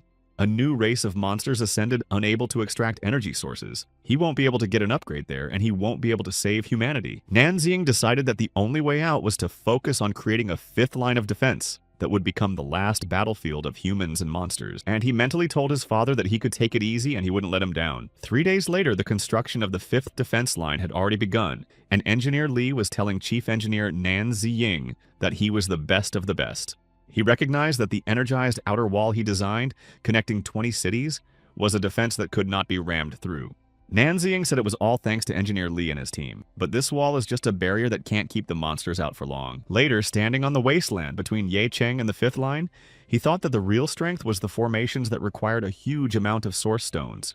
And thinking that this was the perfect place to cast the formation, he summoned the powers of heaven and earth and the energy of the sun. He summoned 50,000 fire formations creating 1 kilometer of reinforcement, and then addressed the forces of creation and destruction with the merging of the light of the sun and the moon. He also summoned 50,000 weapon energy formations per kilometer of reinforcement, and then another 50,000 fire formations per kilometer. And so he continued to summon formations for a while, creating reinforcements with them. It ended up being reinforced with 10 kilometers of mined formations. He figured it would be enough to slow down the low-level ascended ones, and there was no point in casting 3rd-level formations just to waste the source stones. He decided that at night he could mine 30 kilometers of the first defensive line. To do this, he would need 1,250,000 formations. The next day at the construction site, Engineer Lee came up to him and said that they were having problems. Nan Ziying asked him what was wrong. He showed him the phone the news was saying that the recently introduced plan for a fifth line of defense was proving useless, and people wanted to get the wall torn down. And Engineer Lee said that if that's what the public thinks, they're in bad shape. Nan Ziying told him not to worry and keep working. In the meantime, he would come up with a new defense plan, and he himself thought that the wall was a trap, and when the monsters passed through it, it would let their guard down, and they wouldn't notice the formations themselves. But he wondered what good it could do other than confuse the enemy, and then he got an idea for his talent tree. He took the tablet from Engineer Lee and started writing something, thinking that even if his talent tree hadn't lit up yet, he could think of a plan for the future. When he finished writing, he gave the clipboard to Engineer Lee and told him to build 2 ditches on either side of the wall. The front one would be filled with water, and the back one with oil. He planned when the Ascended attacked to bring electricity and water to the wall. Then they'd set the oil on fire as they climbed over the wall. Engineer Lee said with admiration that it was matchless, and decided to report the plan to the city right away. Leaving, Engineer Lee added that he thought they'd be absolutely thrilled. And Nan Ziying thought that when he activated the new talent tree, that's when the real battle would begin. In just a couple days, thanks to the tamed monsters, he had collected enough source stones and reached the 4th level. Looking over the surrounding area from the cliff, he thought about the fact that there were still 75 kilometers of defense left. That's 375,000 formations. And he was confident that the next level up would take a little while. Then he felt a strong, familiar aura behind him, and thought it was the Ascended ones. But he sensed a strong human Asura as well and thought the matter was crappy. Going to that place, he thought it was likely they had attacked one of the Espers. Meanwhile, the patriarch of the Chu clan saw disciple Singe and asked how he was able to come out of the hermitage ritual 2 years earlier than the supposed 12. Chu Xinghe said that he sensed someone's powerful energy from the northwest border. It had awakened his strength, and he had moved to a new level earlier. Chu Donghong was very surprised because the northwest border was almost always quiet, and Xinghe said it was very strange. So he decided to go to the mushroom farm and find out what it was. Chu Donghong said that it was inhabited by ascended men who were hunting espers and that it was dangerous. His disciple activated the flight skill and headed towards said that as long as there was a battle going on, this world was one big danger. And to himself, he thought that if he managed to get a couple of tips from such a strong esper, then this risk would not be in vain. An hour later, he was already observing the formations created by Nan Ziying and marveled that such a thing could be done by one person. He thought that the best esper masters were indeed hiding in the northwest, but something distracted him. Turning around, Shinha saw a huge winged monster in the sky quickly approaching him. It was a monster ascended belonging to the Steel Assassin type, and it was already ready to attack. The monster didn't have time to attack as Shinhe managed to jump away from it some distance away. But when he turned around, he saw another ascended one and thought that they were justifiably called the highest race, because he had just entered the world and they had already smelled him. The second ascended monster was of the rotten giant type, and having discovered a level 10 esper was about to send him to the other world. The Steel Assassin, while in the air, once again rushed to attack Xinghe. But he used his superpower in time and activated the territory control.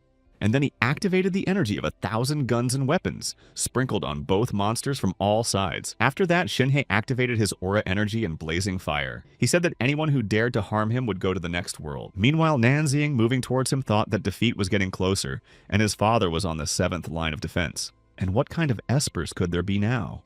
In his past life, the strongest espers remained anonymous for a long time, and their appearance made humanity perk up. But it still lost. Thinking that though this world needed his knowledge, it needed the rest of the espers he should not let fall. Before their time, he ran faster. Meanwhile, Shinhe was trying to hold his defenses against the 2 ascended monsters. He managed it with great difficulty and realized that fighting 2 ascended ones at once was too much for him. After another blow from the rotten giant, he flew far to the side and was senseless. When he came to his senses, he wondered if this was his end, but if it was, he figured he'd take at least one of them with him. But then Nan Ziying whirled past him and grabbed him and carried him to the side. He set him down by a large tree and looked around to see if any mutant beasts were chasing them. After coming to his senses, Xinghe asked if he was the same esper he had smelled. But instead of answering, Nan Ziying asked if he was alright and could fight. Standing up, he said that with his help, he would continue the fight. Nan Ziying said that he would take on the Steel Assassin, and he needed to distract the rotten giant. Xinghe called him master and said that he understood him, and they scattered in different directions. Nan Ziying rushed to attack the Steel Assassin. He told the Steel Assassin that they hadn't seen each other in a while and he was going to try out a new formation on him. And he activated a 3rd level formation of evil spikes. But the spikes that appeared only broke against the Steel Assassin without harming him. Seeing this, Nan Ziying thought that, as expected, a single 3rd level formation would not be enough for him. And with his hand on the ground, he activated 50,000 3rd level evil spike formations and 50,000 ice formations. Huge spikes and ice blocks began to grow out of the ground around the steel assassin, and he found himself trapped among them. Seeing them from afar, Shinhee thought that these formations were much stronger than the ones he had seen before in the wasteland. He thought about this power growth hidden in the northwestern wasteland. No one knows his name, and his fighting style doesn't fit any of the clans. As he got closer and saw the steel assassin in the ice block, he was surprised to realize that Nan Ziying had managed to freeze him. Just then, the rotten giant appeared behind him, and Nan Ziying noticed him and shouted for Shinhei to be more careful. The mutant beast had already opened its huge maw and bared its large yellow fangs. At this moment, Nan Ziying activated his Asura Berserk talent. Hearing this, Shinhei thought that if this was the mysterious Esper from the top 10, and as he felled the monster, he thought that with that kind of power, maybe he shouldn't send it to the grave so quickly, and give the young Esper a chance to practice. This guy had incredible power, but he hadn't reached his potential yet, and he wanted to push him, for example, by using a reinforcement formation on the man. Nan Ziying told Shinhei to stay put and touched his head. The young man asked what he was going to do, and he used a 10-fold amplification formation on it by activating it. Shinhei leaned to the ground holding his head. The system informed Nan Ziying that the human body could only withstand 10 times the magnification. It was just as he thought, that the limit could not be exceeded, but he thought that for him a 10-fold increase would be enough. The huge rotten giant was getting closer and closer to them, and Shinhei still couldn't get up. Nan Ziying thought it was risky to send him into a fight in such a state, but he had no other choice. And then a glow appeared above his head, and he didn't realize where it came from. It turned out to be Shinhei, who was able to rise up and, through amplification, activated the energy of 1,000 weapons. He used this energy against the rotten giant, who now couldn't even move. But at this moment, the steel assassin was able to break free from the ice captivity and rushed into battle. Seeing that the opponent had broken free, Nan Ziying used a level 4 lightning energy. And after creating 50,000 formations, he said it was time to send him to the next world. He saw that Shinhei had defeated the rotten giant, and said that this was the true fighting strength. After panting, he thanked Nan Ziying for saving his life and teaching him an invaluable lesson, and said that from now on, the Chu clan would always serve him. Shinhei asked that since he has such power but remains in the shadows, the master has a plan. He must be hiding from the monsters until the right time. He assumed that master was going to make this place the main battlefield since he had placed so many formations here. Nan Ziying thought that he was very clever. Shinhei said that from the looks of it, he was right, and took the liberty of asking if his last name started with the letter N. He went on to say that when you add up his abilities and the chatter on the networks, it wasn't hard to guess. And the news guy runs a slaughterhouse. And the formations are not far from the 5th line of defense, where he went a couple of days ago. But then he decided to keep quiet to mind his own business. And he added that it was just his guess. Nan Ziying thought that the young Espers must first undergo the hermitage ritual. Then how did he know so much? Shinhei said that he had been reclusive for a couple years, but that didn't mean he didn't use the internet or watch TV. Nan Ziying thought he had won. The young Esper stated that he wanted to go to the 7th line of defense, since it was his personal desire and so he could buy time for Nan Ziying's plan. And he thought about the fact that there are still some very smart people in this world. And he told him he'd think about it, but the 7th line was more dangerous and he needed him alive. And that included carrying out his plan. He also said that maybe Shinhei would see some people on the 7th line, but he stopped his speech and said that he would definitely survive and protect them. Nan Ziying asked to take him to their clan so he could make a couple more reinforcements for him before he went to the front lines. On the way, Shinhei said that he had a younger sister with teleportation abilities. With his help, she could become very capable. The news reported that the Chu clan's young genius had risen to a new level. People on the streets were discussing that he had flown to the front lines on his own. Shinhei brought his younger sister to the Yecheng range and told Nan Ziying that she would definitely help. He thought that he had expected her to be not so young. His little sister's name was Chu Tian, and Nan Ziying asked the young man if he understood correctly that he was now her babysitter. The women on the sidelines were discussing what they had read about the young Esper. One said that at least he was talented, and Nan Ziying was a useless nothing. Shudan took out a lollipop from her mouth, and with a snap of her fingers, she was able to teleport the two women. After that, screams started coming from downstairs, asking for help for the two women who had fallen into the sewer. Nan Ziying realized that this was the same Chu Tian who was ranked 12th in the ranking of Espers and her ability to control space. He told her he was honored, and he thought that with her ability he could control every range on the 5th line, and decided that there was no point in hiding his undead summoning ability anymore. And soon his 4th undead summoning ability was unlocked. He later told his plan to Zhang Yuan, who had no idea how he would be able to fight on the front lines and monitor 20 ranges at the same time. He replied that he had arranged everything but asked her to make sure he was given permission to do so. She thought that in the current situation at the front, it was not a problem. Nan Ziying thanked her for her help and said that he had to go and headed away. Looking after him, she felt that his strength had increased and he was not afraid to go to the other side. But she didn't understand why he had stayed in the rear. And he approached Chu Tian thinking that with his source stones and her teleportation, his level would rise faster, and said that it was time for them to go.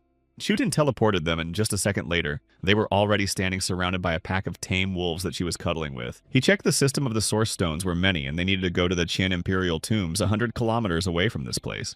Still stroking one of the steel wolves, she snapped her fingers and teleported them away.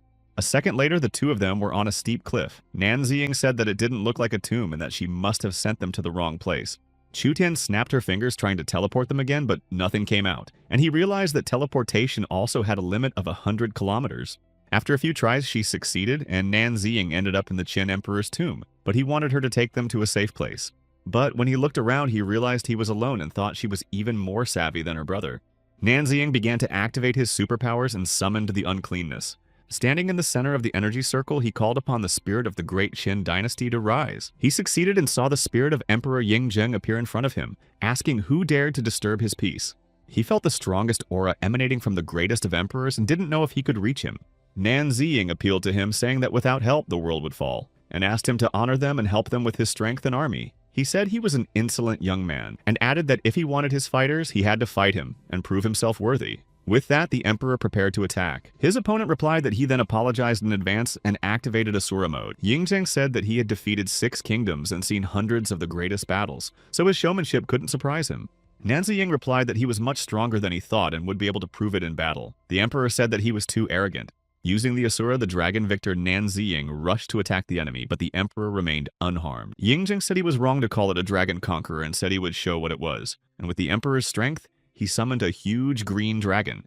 The great dragon victor attacked Nan Ziying and he began to fall, but he sang to activate the demon conqueror Asura and summoned the mutant beast he had tamed. The dragon started attacking again and he thought that this was what he expected from the spirit of the imperial dynasty, so he activated the Asura to maximum power. An activated hell mode on Earth, then a huge skeleton-shaped monster appeared and pounced on the dragon. With the help of this monster, Nan Ziying managed to defeat the huge dragon summoned by the Emperor. Seeing this, Yingzheng said that it was impossible and Nan Ziying apologized to him and rushed to attack. He was about to strike, but the Emperor stopped him, calling him an insolent boy. He said that at this rate there would be nothing left of his tomb. Emperor Yingzhen told him that he had won, and that he had been at peace and ignorant for hundreds of years. He said he would give his army, but asked me to tell him everything first. Nan Ziying told him about all the events, and the Emperor said that he could not stay away when his subjects needed protection. He gave him a tiger talisman and said that with it, he would be able to instantly summon his army when needed. Nan Ziying thanked the Emperor. He immediately decided to try out the talisman and called out to the warriors of the Qin Empire. Nan Ziying said that the enemies are attacking and he calls them to the defense of their homeland and ordered them to rise up. The undead summoning ability activated and 10 million fighters appeared before them. At this point, Nan Ziying's spell tree was completely unlocked, and the forbidden spells of the first level were now available to him. He sensed the steel assassins nearby who were attacking 2 espers in different places and said he couldn't handle them alone. Then the Emperor called his fighters Wang Jian and Meng Tian, and when they appeared, he said that they must drive the foreigners off their land. Nan Ziying suggested that he lead them to the east while he would go to the west, and asked Chu Tian to teleport. Meanwhile, 20 kilometers east of the Qin Empire tombs, one of the espers was fighting with the Exalted without understanding what was going on here. This was the Su clan's esper ghost clan master Su Changhe, and he just wanted to check things out, and it had already caused a wild surge of energy. He used 100 spirit blows against the attackers, shouting for them to go to the other world. But it was not enough, and he turned to the monsters and asked if they wanted to help him, and used force to make the enemy come to his side. The monster that the steel assassin began to attack came to his aid. Su Changhe didn't think he would fight against his own. But the steel assassin struck the monster, and Su Changhe realized that he didn't care, and was completely ruthless even to his own. He shouted to the monster not to give up and kept fighting for him, showing what he could. Then he saw another monster about to attack him from behind, but he deftly dodged it. The monster continued to struggle, but Su Changhe realized that he was completely useless because there were too many opponents. The steel assassin was about to strike the esper, but was stopped by a weapon that appeared from nowhere. The Emperor appeared between him and the assassin and said that he had come to rescue the young fighter. He said they should hurry up and send their enemies to the other world. Su Changhe said he didn't understand anything, but thanked the Emperor. The Emperor looked at the monsters and said that there would be no mercy for those who dared to trespass on his land and people, and ordered them all to be sent to the next world. His 2 fighters listened to the Emperor's order and rushed to attack the monsters. And in the west, one of the espers told Chinsui to run and not turn around when he said. She replied that they were always together and she would stay. Meanwhile, a lot of steel assassins and other monsters were already closing in on them. Qin Ying once again asked to listen to him, and began to activate the plant summoning magic. He wanted to create a forest barrier, and the ground in front of them opened up, and a huge barrier appeared between them and the monsters. He turned to Chinsui and told her to run away because it was a chance for her to escape. But then he saw that the steel assassins were preparing to attack them and created a vine to hold back the monsters. One of the steel assassins still managed to get close to them and wounded his sister. He screamed that he dare not touch her and began to activate a devastating grapple. A huge plant appeared in front of him and restrained the steel assassin. But two huge monsters were already coming up behind them. Chinsui said she was fine and warned them that there was danger behind them. A mysterious light appeared near them. They raised their heads, not knowing what it was. It was Nan Ziying who appeared, and he asked Chu Tian to teleport all the Ascended Ones south of him, a kilometer away. She began to activate her abilities while the two young espers were told by Nan Ziying to be silent and not move. He used his talent to say he'd give them both a 10-fold boost. After managing to add reinforcement to them, he told them to take care of the other half of the monster pack. And on the remaining half of the monsters, he decided to test the power of his forbidden spells. Yinan Ziying activated the forbidden ball lightning spell and strengthened it 100 times. Monsters started flying in different directions, and the system notified him that his level had risen to second. Seeing that he had already dealt with many monsters, the espers said that he had promised to take only half of them, so they asked him to leave them some. He apologized and said he got a little carried away and didn't expect the forbidden spell to be so powerful. They saw more monsters approaching them and warned Nan Ziying to be careful as he had not defeated all of them. While Chinsui summoned the vine, her brother fought the steel assassin, and Nan Ziying activated the infernal seizure. They were great at dealing with monsters, and upon seeing steel assassin Nan Ziying, said that he had seen what they were capable of, and this one he would take on. He cast the Forbidden Earth Elemental spell with a 50-fold enhancement. A huge tentacle emerged from the ground and grabbed the assassin. He cast another spell and a huge tentacle dragged the steel assassin underground. Shu Tian was watching him from hiding, and in her imagination, it looked like he swatted a mosquito. The young espers were also watching in amazement, and only one expression came to their minds, but they couldn't say it synchronously. They bowed to Nan Ziying and said that they were thankful for their rescue from the entire Qin clan. He asked what they would do next. He thought it was hard for all the clans to just say thank you. The espers replied that their lives belonged to him now and they would do as he commanded. Nan Ziying was surprised by their catches and he asked if they knew who he was. They replied that they didn't know and apologetically added that they should have asked his name first. He said that he didn't mean that and that it would be good if they didn't know. He thought that he had overestimated them and that they weren't all as smart as Chu Xinhe. Then they heard the Emperor approaching them, saying that he liked his young friends and that their submission suited him well. Esper, who was walking with the Emperor, asked about the masked man and whether he was the one he had told him about. He replied that he was referring to Nan Zin. Su Changhe thanked him for saving him and said that he should have bowed to him, but he was not used to it. But in any case, he owed him a debt of gratitude. Nan Ziying said that he had a couple things for them to do, and asked them to send him to their clan's residences so that he could try collective reinforcement. Not knowing what reinforcement was, Su Chang'e asked about it in surprise. Then placing his hand on his head, Nan Ziying applied his 10-fold amplification ability, saying that this was it. Qin Wing asked him to tell him what else they could do. He thought of suggesting that they go to the front line, but then decided that there would be no result now. He figured that while he was working on a strategy to send them to the front, before the fighting reached their doorstep would be morally wrong, and he told them to just be careful. Su Changhe said he's very secretive and wears a mask, so maybe he should just say what he's up to. He added that Nan Ziying had summoned an army of undead to protect them, but was not asking for anything in return, and asked that perhaps they were useless to him. And then he suggested that maybe he wanted to be everyone's mysterious and unique hero in a dark cloak. Qingsui said that he dare not talk to Master like that, but Nan Ziying stopped her and said that he was right. He said he wants to send them to the 7th line of defense, where it'll be a lot tougher than here. Their job is to stall for a few days. If they survived, they would find him on the 5th line, and then he would show his face to them all. All the young espers agreed to this and said they would not fail. Handing over the talisman to Su Changhe, he said that Emperor Yingzheng's 10 million soldiers were now in his hands. He bowed and thanked them all. The espers answered the master that it was not necessary. Yingzheng said that the Emperor's blood flowed in his veins that forever would not let his spirit fall. A short time later, the news that the best Esper heirs would lead their clans to the 7th line of defense was being discussed on the range, and Nan Ziying thought that the Esper heirs in this life appeared faster, and if even he were to run towards them at breakneck speed, he wouldn't be able to save everyone. And leaving together, Chu Tian said that instead of indiscriminately trying to extinguish the flames, one should find and eliminate the cause of the flames. He told her to go to the northern wasteland. With the 5 great espers on their side, they could handle every one of the 10,000 races. And as he teleported away, he said he wanted everyone to see how he could deal with them in a flash. They went to the tomb of the Han dynasty. There he called out to the great ancestors, saying that the world needed their help, and they were being called by their descendant. He urged Emperor Wu's generals Xi Qing and Ho Qibing, saying that let anyone who dares to cross the road of the Han dynasty regret it. Nan Ziying summoned 20,000 Han dynasty fighters and asked them to go to the northern wasteland to send their enemies to the other world. It was time for the 5 great Esper heirs to manifest. I decided to start with Asura by activating Hell on Earth mode at maximum power. Meanwhile, at the Center for Paranormal Research and Surveillance observing in a telescope, saw him with a strange Asura. Kair saw that it was now mega powerful, stronger than the demonic energy before. Suleng said to report this to the soldiers immediately. Nanziying commanded the rows of fighters in front and behind to protect the left and right flanks. By the powers of the heavens of the earth with the rolling of thunder and frosty ice, he conjured the heavens to open and for thunder to strike, and the earth to be covered with ice. He summoned the weapon energy key Fire Earth Formation, Earth Ice Formation, and 1,000,000 formations to cover the earth and activated them. Kaher said there's also formation magic in the same place, and I wondered if it was that mysterious Aesper from the top, but I couldn't look. Meanwhile, Nanziying was summoning the undead of the Great Han Dynasty. The summoned emperor and generals awakened, and he said that it was necessary to deal with the enemies for the glory of the Great Dynasty and sent them into battle. Then a powerful flow of energy swept through the center of the research, and the girls could barely stand on their feet without understanding what it was. Kair had never felt such powerful energy and realized it was undead. Suleng said that this energy was stronger than the ones they had detected before. Sulan couldn't rate it on a 10-point scale, and one thing that could be said was that it was a divine level of strength. Kair asked if she thought there were 3 espers with divine levels of power, and if so, we need to report it to command immediately. Meanwhile, Nanziying activated the Forbidden Ball lightning spell with 100-fold amplification. The sky lit up with a bright flash of light, and the people in the city didn't understand why it was so bright, because it was only 10 o'clock in the evening. Everyone thought something paranormal was going on, and on the news, 4 god-level espers showed up in the northern wasteland. Helicopters took to the sky to get to the northern wasteland immediately, but even at top speed, they could be there in an hour.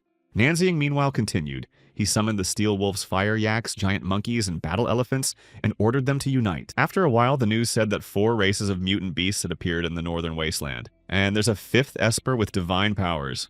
At the pharmaceutical factory, the girls rescued by Nanziying in the Gobi wasteland, listening to the news, thought could it be he was only many times stronger. Jianyuan also watched the news and thought that with talents like Asura and Beast Tamer, only Nanziying came to mind. The Esper heirs of the Jun and Lan clans heard of such a powerful Esper and traveled to the northern wasteland to meet him in person. The Espers of the Xuanyu and Huang clan and the Yu clan and the Shu clan followed suit. Nanziying thought that such a commotion would attract not only the monsters but also the air Espers. This would give him the opportunity to cast reinforcements on them. He already had everything ready and only had to wait for the Ascended Ones. At this time in the Inner Lands, the Esper heir of the Huang Xuan clan had met several Ascended Ones in battle and did not want to die there. He had already prepared for battle and said that they could attack because he would not be defeated so easily. But when I saw them suddenly start backing away, I didn't understand why it was happening. Nanziying meanwhile saw that he was surrounded by numerous mutants and, thinking that they had finally shown up, called out tamed beasts and undead. All the mutant beasts he had previously tamed, as well as the summoned undead, united and rushed to his aid to begin the battle. The battle began and Nanziying activated the powerful Asuras and the mode on the ground. The mutant beasts that successfully fought the Ascended Ones have just come to his aid. There was also the undead who also engaged in battle with hordes of various monsters. Just as Nanziying expected, they all increased their power after reinforcement. But watching the battle, he realized that even after the reinforcement, the beasts excluding the king did not surpass the Ascended Ones in strength. It was the same with the undead, and if the situation continued like this, even if they won, there would be too many casualties. He summoned the mutant beasts and undead to listen to his orders that the center of the battle would be in the center, and their task was to create a ring around the enemy and crush it. The mutant beast had to fight the rest of the monsters and trolls. To the immortal fighters, he told them that since they were immune to poisons, they should take on poison monkeys and rotting cadavers. Nanziying realized that they were in the habitat of the Ascended Ones and activated an enhanced spatial formation. There was a massive explosion in the center and the monsters started flying in different directions. Nanziying turned to Chutian saying that he would need her help. She was to send him to the city if any of the Ascended Ones got through the formations and got close to its border. Before he could say it, she teleported him and he found himself right in front of a huge troll. He cast a Forbidden Air energy spell with 50 times amplification. A blow of unprecedented power carried the huge troll back and it collapsed right into the cluster of mutant beasts. Chutian laughed and said that's where the troll should go. Nanziying said that she was a good girl, but next time she should send him a little higher. Here he was surrounded by monsters again and he thought he was getting used to it. He used a forbidden spell of light energy with a gain of 50 times and they all flew apart. When things had quieted down a bit, he figured that almost all the Esper heirs were here. The army would be arriving soon too and he should hurry up. And he used a forbidden earth energy spell with 50 times amplification, and then used the burial mode, after which the ground opened up and the monsters fell down. The arriving espers watched and wondered who this divine esper was. Esper Zhuge Yuan, watching him, thought how he was able to bring the art of controlling the earth element to such a high level. And then Nanziying applied the heat amplification formation to all the air espers that had arrived, and then activated a 10-fold amplification of their abilities at the same time. The reinforcement was successfully completed, and they needed to teleport. Zhuge Yuan asked what his name was and said that his clan would be grateful for the answer. He replied that they left a message for him and the fighters in the Gobi lands, and if he wanted to repay, he had to do what he said. Nanziying teleported away, and Zhuge Yuan thought that since he disappeared after reinforcing it meant that he wasn't ready to reveal his identity. He told the others that they must fulfill his request for the sake of the northern Gobi lands. They needed to see what the message was about. Meanwhile, the helicopters had already landed, and the commander asked if they were in the right place because there was no one here. The subordinate replied that their devices pointed to this location, and everything was correct. Suddenly, huge, numerous monsters started to come out of the ground. Zhuge Yuan, who was there, said that he knew it, and the superhumans buried every Xeno assassin. Commander-in-Chief Xu Chuyang was very surprised by this. He clarified that he wanted to say he had met 5 divine-level superhumans and asked who they were and where they were now. Zhuge Yuan replied that he happened to meet one of them, but he was wearing a mask, so he couldn't tell who it was. He also said that the man disappeared after he enhanced their abilities. The other espers confirmed his words, but he said he left them a message that the 5 superhumans left, and it's carved in stone. Everyone present decided to see what the message was. After looking at the inscriptions, it was decided to call an emergency meeting of all the high-ranking officials and leaders of the ancient clan in the 5th line of defense. Nanziying, watching this and far away, said that the time to reveal himself has not yet come, and this is the only way to gain the support of the army. He took care of most of the Xeno assassins, but if they found out that the 5 superhumans were just one man, revenge would be very cruel. He realized that people were not predictable, and there would be those who would be on the enemy's side. And if he revealed his identity, his efforts would be futile. Now everyone considered him a coward, and hardly anyone would associate him with superhumans. So for a strategist acting from the shadows, the role of a coward is the best disguise. The Esper heirs led the humans to the 7th line of defense. And later, Xu Chuyang held a meeting where he showed the message left by the superhumans. He said they met to discuss the message and asked the army representatives what they thought about it. The clan leader Xuan Yuan suggested that this was a great strategy, and the 5 divine superhumans were planning the final battle on the 5th line of defense. The report said about the source of the volcano's celestial water forest of steel chimney burning the heavens, and suggested that it was carved by Asura. General Fengling said that the Asura is unpredictable and may succumb to madness at any moment, and to risk everything on his word is madness. He was supported by General Li Fei, saying that they didn't know who the 5 superhumans were, and to put the fate of the people at stake because of the message was a huge folly. Their reasoning was interrupted by one of those present and asked his colleagues to listen to the old man. It was the Zhuge clan leader, and he said that even if the message was carved by an Asura, the 5 superhumans were also present because it had been reported. Plus, those requirements pointed to spells that needed Earth to fuel them, and the superhumans didn't reveal themselves for any particular reason. Everyone agreed that now was the time to take the risk, and it would be the best decision they'd ever made, since the ancient clans were united. Xu Chuyang said that the 5 divine superhumans had managed to massacre the Xeno assassins in less than an hour, and no one else could do it. He added that they are all related by blood, and their destiny is the same, and he said it had to be done. Soon, people began to discuss that Northwest was going to embark on 4 projects. Nanziying thought that they had made the right bet. He felt that such a quick decision was indeed befitting a great nation, and since they had put their trust in him, he would not fail. An engineer came up to him and said that these designs were similar to what they were working on, and the top brass seemed to like their plans. Then the workers below noticed that an obscure red funnel had appeared in the sky. Nanziying looked up at the sky and realized that it was coming from the 7th line of defense. He realized that this was the gate of an alien rift in space that shouldn't have opened so wide for 2 years. He thought of his family and Chu Xinghe. Teleporting along with Chu Tian, he said that they would fill the 7th line of defense, and it would be a brutal battle. He must find a way to protect them. He summoned 20 million great Han Dynasty fighters and directed them there. Then he began to summon 3 million beast streams. He asked Chu Tian if there was a way to teleport them and the streams of beasts to the front lines. She activated her powers, but it was hard, and she was failing. Seeing that she had weakened, Nanziying said that they were too far away, and she didn't need to force herself if she couldn't bear it. But then he was surprised to see that she had gotten up and said she could do it. Meanwhile, on the 7th line of defense, the men saw that the rift was widening, and they all needed to prepare to meet the enemy and fight further. The commander of the 7th line of defense, Wang Zai, began the formation of the fighters and told them to hold the line at all costs. One of Lao Zhang's fighters told Nanziying's father that they were almost out of nuclear weapons and shells, and whether there was any point in fighting at all. Nan Shanghong was the spotter, and he told Lao Jiang that he dare not speak like that, and told him to look at the superhumans there. He reminded him that the last time they were on the verge of defeat, the superhumans had come with their clans and brought 10 million immortal souls. They had a seemingly impossible victory then, and they're in a similar situation now. And he said that you have to believe that they can find a way out. And he asked if a couple of old dogs like them had anything to lose. Lao Jiang replied that death was not terrible, but these fights stink of hopelessness. He told Nan Shanghong that although superhumans are very strong, they are also humans who can get tired or go to the other world. He added that they are all very young and there are children among them who are lost on the battlefield. Nan Shanghong said that is why they should give their best. He said they should cover them to the last man, and if it came to that, he'd go to the other side for them. At this time, hordes of enemies began to appear from the spatial rift, and Wang Zai commanded to engage. The undead army awaited orders, and Su Changhe commanded them to follow him and start the battle. Xu Xinghe, meanwhile, had already activated his abilities and summoned a weapon.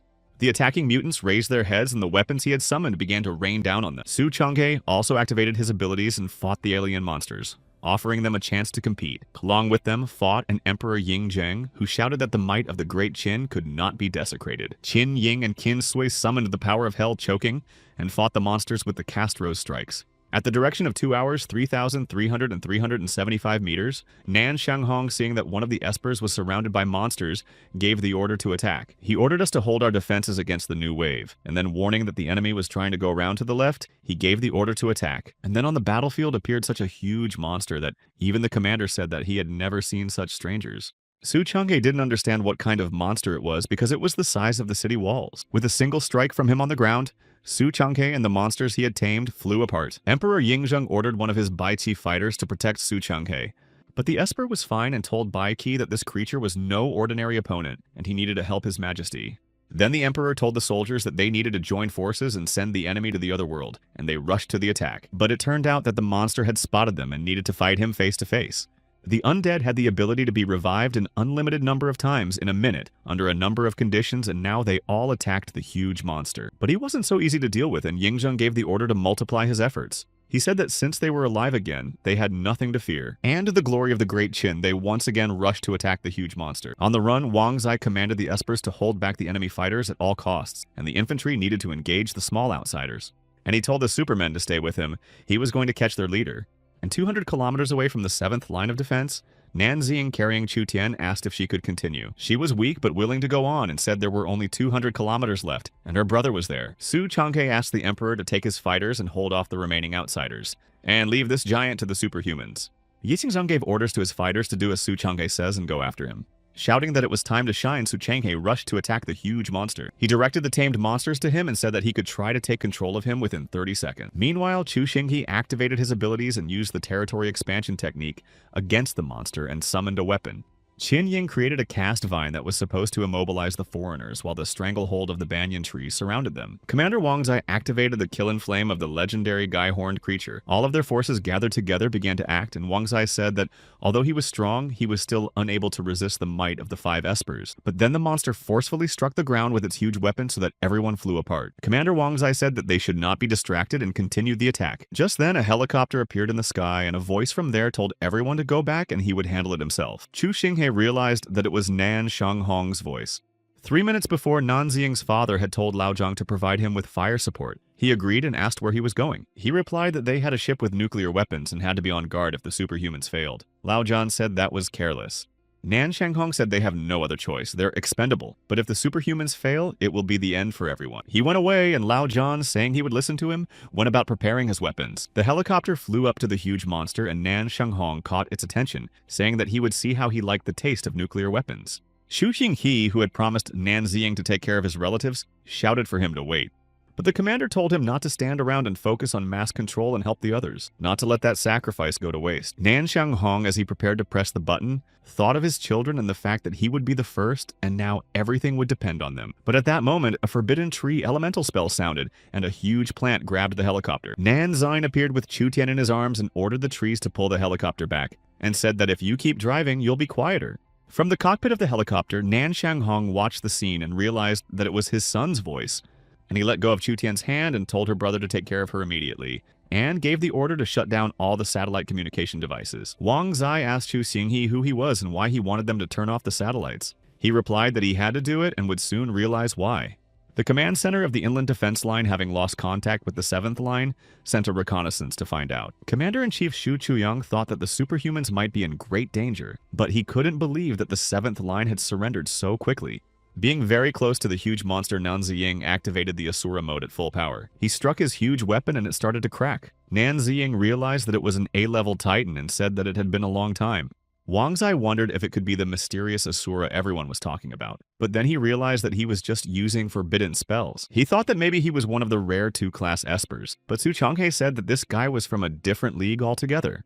All the people fighting together with Nan Ziying gathered around the huge monster, and he created a collective reinforcement. Wang Zai then realized what Su Changhe was talking about. Nan Ziying meanwhile urged the Han Dynasty army to unite with him. He ordered the Qin Dynasty fighters to fight at their limits without letting the Han army surpass them. He told the soldiers and superhumans to use this chance to regain their strength, and saying they could hold off the wave, he ordered them to retreat. Shu Qingyi, carrying Chu Tian in his arms, told the others that they should retreat, and he thought Nan Ziying could handle it. The Titan told Nan Ziying that he had an exceptional talent that could not be underestimated, and that something might not wait for mercy. He unleashed a powerful vortex that carried the enemy far away from him, but Nan Ziying only smiled and applied a Berserk Asura, then rushed forward to attack. He quickly found himself near the Titan and activated the demon-splitting Asura, and the final stage of his attack on the monster was the Asura Hell on the ground, and using his weapon he split it into pieces. The people watching this fight were surprised at how quickly he was able to deal with this Titan. Even the 5 people before him had barely been able to scratch it. But the Titan was not finally defeated. He began to transform, saying that he was not used to giving up so easily. Finally, he took a spherical shape, and Nan Ziying said that finally he had revealed his ultimatum form, so it would be easier to find a vulnerable point. He said that the ultimatum form might be the strongest, but all the energy is concentrated in the center, and the Titan can't move freely. Then his father yelled for him to be careful, warning him of the danger. The Titan once again unwound a powerful vortex around him that was already getting close to Nan Ziying. But he dodged in time to use the Asura's demonic weapon and rushed towards the monster. The Titan was about to flee, but he came up to him and asked him where he was going. Then he activated the Forbidden Wood Element spell. Huge tentacles began to rise from the ground and restrained the Titan, and Nan Ziying, applying Asura Hell on the ground, dealt him a final blow. The people watching their fight thought that the monster must have already been defeated, and maybe this guy was a god. Su Changhe said that he didn't think he was that strong. Qinying said that it turns out the forbidden spells of their virtue are not limited to just the element of wood. And Nan Ziying's father thought about the fact that his son had already instilled fear in people. Nan Ziying said that it was time to make a transformation. He applied 1.5 million elemental key tools within a radius of 30 kilometers. By this time, the streams of monsters had reinforced the circle. He applied 1.5 million warped earth spikes within a radius of 30 kilometers.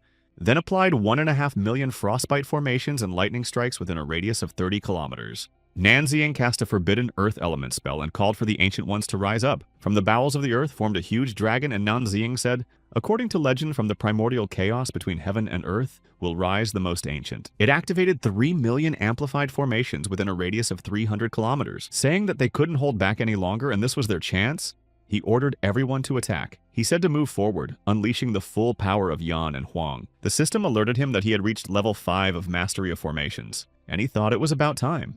Nan Ziying activated the 3 million formations of the giant monster fighter, but he didn't have enough source stones. He realized he'd rushed and decided to conserve resources by thinking about what he could do. He activated 3 million monster flux into a single target 10-fold formation, and all the tamed mutant beasts obeyed him. He had 6 million source stones left, enough to install formations around the perimeter of the entire city wall. And lastly, he applied 5 10-fold amplification and spread out a distance of 30 kilometers along the city wall. People discussed that their benefactor had installed unimaginably strong formations all over the city wall, and many felt a surge of energy. Su Changhe grinned and said that he had left them a trump card for the 7th line of defense. And the commander realized who he was and why he had to shut down the satellites. He's a deity with 5 abilities crammed into his body, and people would think he was an anomaly. Su Changhe said that people are strange, hoping for a god to save them. But when he appears, they are easily overcome by fear and the desire to destroy. The espers discussed that he didn't stall because the situation is urgent, and so he trusts them more than the people of the interior. Su Changhe said to do as Nan Ziying said and leave it to him. It was 3 hours until dawn, and Su Changhe suggested using this time to heal and take a break, and his kindness should not be squandered. Meanwhile, Nan Ziying thought about the fact that he had no source stones left, but his inner strength remained. Even with just one Asura, he could handle the outsiders. He activated the Asura Berserk and began fighting numerous monsters. His father, watching the fight, said he was very proud of his son. Lao Jan said he was doing the right thing because he saved his life. But calling him son is too much considering he is a superhuman of divine level. At this time in the hospital, Nan Ziying's sister told Chu Xingyi that his sister was exhausted, but her life was not in danger, and suggested that he rest. Chu Xingyi said that he was glad that her brother Nan Ziying was here, but thought that he shouldn't waste time and energy on something like this. But they are too weak. She said she couldn't convince him of anything anyway and let him do what he thought was best. She turned around and left, saying she was going to go take care of the other wounded. Turning around, she said that she thought deep down Nan Ziying was still grateful to him. Just then, Chu Tian called out to him and he happily realized that she had finally woken up. She asked how the battle was going and if Nan Ziying was in the battle. Many of his abilities had consumed the Source Stones, and they had arrived in a hurry, and she was worried. He thought of the Source Stones and told his sister to wait for him and he would be back soon. Nan Ziying, meanwhile, was almost finished with this wave, something he had been doing for almost the entire night. Just then, Chu Xingyi appeared and said that he could leave since Chu Tian was awake. Chu Xingyi said that he had organized everything perfectly, but there was nothing here that was needed and suggested that he return to the battlefield where the fate of humanity would be decided. He promised to buy him as much time as they could and try to reunite with him. If the education on the wall falls, they will have to retreat. Nan Ziying said that he always takes care of everything and asked if he was tired of it. He replied if he can provide people with peace of mind, he is happy to do so. And he added that before he left, he should give him the old soldier's message. His father told him that after this battle they would meet again, then he would cook his specialties. Nan Ziying replied that he understood, and he also handed over a card from Xiao Shan with words of respect for her. He thought she was a cheeky girl. Arriving at the range, he thought it would be a dubious pleasure to collect the Source Stones here, and the next tide of monsters must be tamed sooner rather than later. Plus, we need to replenish the ranks of those on the front lines sooner rather than later. The Xenos will retaliate with even more power and they won't last long. The women were discussing the fact that last night the signal from the broadcast of the battle on the 7th line of defense went out, and when it came back, the enemy had been defeated. They had the feeling that the place was haunted. Auntie Wang said that only outsiders were affected and that it was probably divine intervention. Xiao Liu said that even the plants in the northwest had mutated recently. Even the roadside grass had become more lush and sharp. Each of the women felt as if she was awakened and more productive in her work. Some felt a raging energy within themselves. Nan Ziying heard this and thought that with each portal opened by the foreigners, the earth's spiritual energy increased. When the women saw the chief, they said that it looked like he had been in the slaughterhouse all night and needed to take care of himself. He replied that he was going home to get some sleep. After recovering, Chu Tian rejoined him, and they had to go to Meteor Valley to tame a flock of giant mutated eagles. Meanwhile, a tide of monsters made of giant mutated eagles was approaching the people in the valley. They realized they could not hold the valley, and the decision was made to retreat. A huge eagle grabbed one of the espers, but he used the Great Flood Fist ability. But the eagle remained unharmed, and he thought that a level 5 esper couldn't leave a single scratch on the bird. The giant eagle clutched him tighter and tighter in its clawed paw, and the esper began to beg for someone to save him. But then the other people trying to escape saw an inexplicable light in the sky and didn't realize what it was. It was Chu Tian and Nan Ziying who teleported over and said after hitting the eagle that they were spineless cowards since neither of them were even willing to help a friend. He grabbed the giant eagle by the withers and ordered it to obey. Then he ordered it not to attack the cities or harm the people. So he also told him that he should protect the Meteor Valley to collect the Source Stones and wait for further instructions. The system notified him that he had reached level 9, and he thought that at last another ability had almost reached its maximum level. Here the Esper whom the eagle still held asked him if he was the tamer of the Northwest. Nan Ziying said that he had almost forgotten about him and ordered the giant eagle to take this guy out. The eagle released him and Nan Ziying saw him start to fall and told the eagle that he was stupid and couldn't see that he had no wings. And then asking the eagle what he was waiting for, ordered him to rather save the falling esper. The eagle picked him up and lowered him to the ground. Nan Ziying asked why he was here alone. He replied that the others had just run away and introduced himself as Huang Jia. He said that they were from the Huang clan and were sent here to explore and capture the spiritual mountains. The spiritual energy in them had increased dramatically in 2 days. He believed that the superhumans would rush there to capture them for cultivation. Nan Ziying thought that this was most likely due to the open rift, and if he summoned another wave of immortal souls, he would be able to use the spiritual mountains to resonate and elevate many people to the divine level. He told Huang Jia to let the clan know that he had a great idea for utilizing all the spiritual mountains, and warned that everyone was forbidden to occupy them. And he added that if anyone from any clan objected, they would be sent to the other world. Huang Jia replied that he understood and would pass on his words.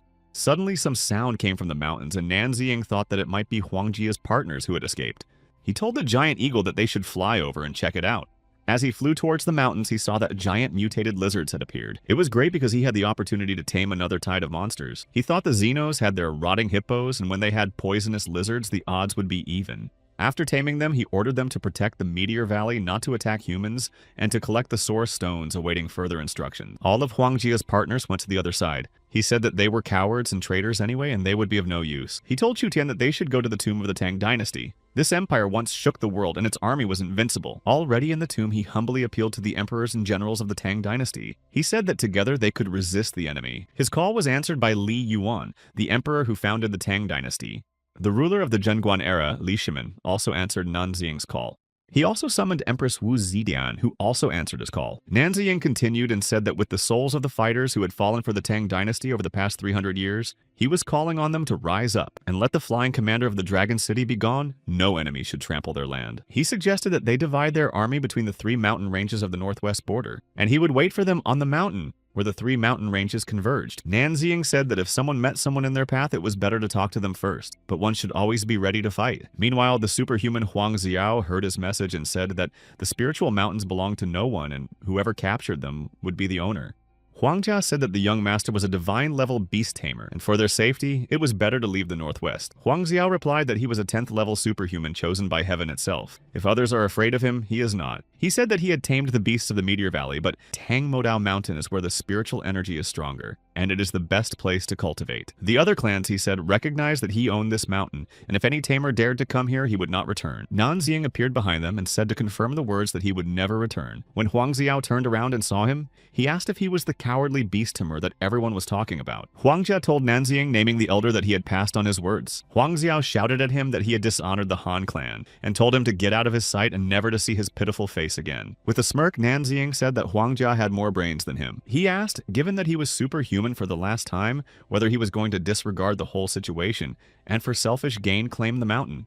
He replied that he wasn't just superhuman, he was on the level of a full ruler, and if he left right now, maybe he'd spare him, and added that he might not even think that an ordinary beast tamer like him could do anything to him. He also said that every animal on that mountain he either sent to the other side, or they ran away with their tails between their legs. Nanziying grinned and said that since he was so stubborn, let him not blame him for what would happen, and he activated his abilities. Seeing the lightning that appeared, Huang Xiao was surprised, and asked how he used lightning if he was an ordinary beast tamer, but he just said enough talking and activated the lightning blade. Huang Jia wanted to warn the young master, but he grabbed it and covered himself with it from the lightning. Seeing this, Nanziying called him trash and said that he was even worse than animals. He replied that the servants were nothing more than mere pawns or mere sacrifices to protect him. Realizing that he possessed some lightning techniques, he decided to show him what real lightning looked like, and Huang Xiao used a heavenly lightning strike. Asking if Nanziying was already scared and if he was going to beg him for mercy, Huang Xiao said that it was too late and gathered to attack. Nanziying replied that he would not use his weapon, but said that since he thought he was better than the others today, he would show where he belonged, and added that it meant giving someone a taste of his own medicine. Huang Xiao said that he was the embodiment of lightning and his pathetic tricks were nothing to him. At that time, Nanziying used the forbidden spell element of lightning and double overload. His opponent was surprised that he was using forbidden spells. He shouted that it was impossible the moment he was struck by lightning. He fell to the ground, and Nanziying walked over to him and said that he was about to learn what it meant to be a target. Leaning towards him, Nanziying said no matter how powerful he thought he was. After all, he is nothing even compared to his second level. But then he was distracted by a voice that said he was Huang Jiu Tian, the patriarch of the Huang family. He asked who dared to cause trouble on his family's spiritual mountains. Nanziying was surprised to think that another one had appeared. Do they all want to see their clan disappear from the face of the earth? He told Xiao that telling people to move here was not a good deed, and he never imagined that he would become the superhuman of the Huang family. He asked Nanziying who he was and why he had injured a man of the Huang family. Huang Xiao's father said that he wanted to take over the mountains, but his son came first. The patriarch told him that family members have always been known for expediency, and that he should be allowed to explain himself, and if he was wrong, he would lay siege to him himself. Nanziying said that this was what one would expect from the patriarch, and that he would explain everything properly. He said he was one of the Northwest divine-level superhumans and possessed forbidden spells. Everyone realized he was the caster everyone was talking about, and they saw in the news that 5 Northwest superhumans had defeated the Xeno assassins. He said that for the sake of the life of mankind, all spiritual mountains must be handed over to them, and he warned their man, but he refused to back down because of selfishness. The patriarch said that if he really did so, Xiao was certainly wrong. Xiao's father assumed that the patriarch was afraid of his title, but he is not afraid of him, and will avenge his son even at the risk of going to the other world. He replied that it was insolence and used lightning force, saying that Xiao's actions were an indication that his father had spoiled him. He fell to the ground saying that the patriarch was not serious. But he replied that they were taking a risk for the sake of humanity, and the mountains were needed for the battle against the foreigner. He told Nan Ziying that they were wrong, and since he needed the mountains for a higher purpose, then they would retreat. He replied that the patriarch was very fair. The patriarch ordered Xiao's father to be bound and taken away, and said that he would be punished for his insolence. And Nan Ziying thought that one day the Huang family could join the battle after he empowered them, when the time came. Meanwhile, on the Dragon Mountain, the undead have informed that this mountain cannot be taken as private property, and other families need to evacuate immediately. At Mount Hua, the undead army reported the same thing, saying that those who ignored it and disobeyed would go to the other world.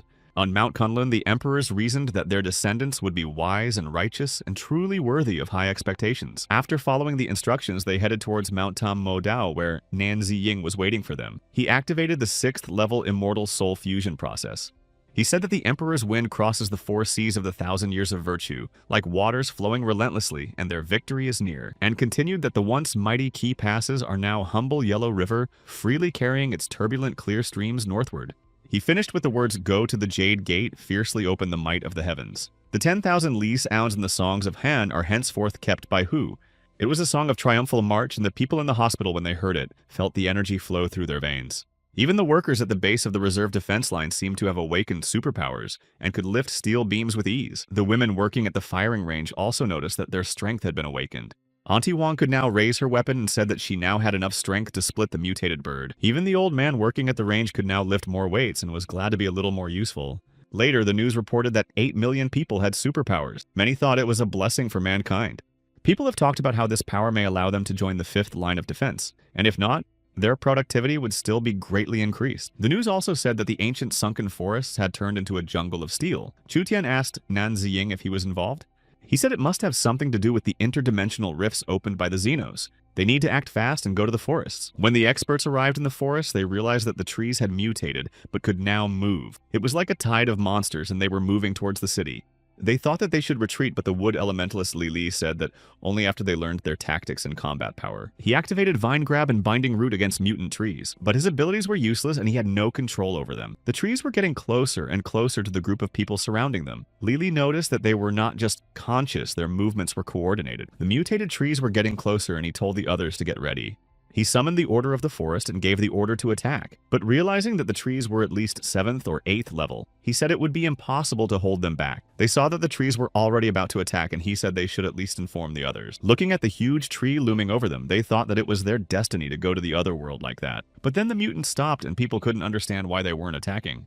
The mutant trees were bathed in an inexplicable red light, and they wondered what was going on. In the distance was the source of this light, and the trees began to bow to it. It was Nan Ziying who had tamed them, and he ordered them not to attack the cities and people. The system alerted him to the discovery of a new skill. He could now subdue and tame beasts with the ancient aura of a beast king. Also, he could use the forbidden monster tide spell Landstorm when the tides of land and sea beasts converge at one point. He figured the next thing on the list was taming the sea creatures. He was going to finish installing formations on the 5th line of defense today. Suddenly, Nan Ziying grabbed his head and fell to the ground. Chu Tian ran up to him and asked what had happened, but he didn't answer her and she decided to teleport back to the range dormitory. After a while, he woke up in the dormitory and asked what had happened. Chu Tian said that he had fainted in the ancient forest and scared her a lot. He realized that he had slept all day and it was bad timing. She said he shouldn't blame himself because he hadn't slept a wink lately. She said that no matter how strong he was, one must remember that he was human. Nan Ziying replied that people were indeed weak compared to foreigners. Chu Tian said that he always takes responsibility for the world on his shoulders, and she wants to help him, but apparently she's useless. He apologized for making her worry, and said he wasn't alone, and there was her family, her brother, and millions of others behind him, and added that she'd helped him more than he realized and he wouldn't have gotten this far without her. With a snort, she said, if he calls her boss lady, then she'll stop fumbling. After all, she doesn't want him to treat her like a child. A little later on the 5th line of defense, he placed 10 million blazing fire formations and elemental chi formations for 200 kilometers. He took with him all the resource stones that he had gotten at the Meteor Valley and at ancient forest proving ground. Chu Tian asked if they would be enough. Nan Ziying replied that it was more than enough to reinforce an entire line. He arranged 20 million formations of freezing and earth spikes that stretched for 300 kilometers.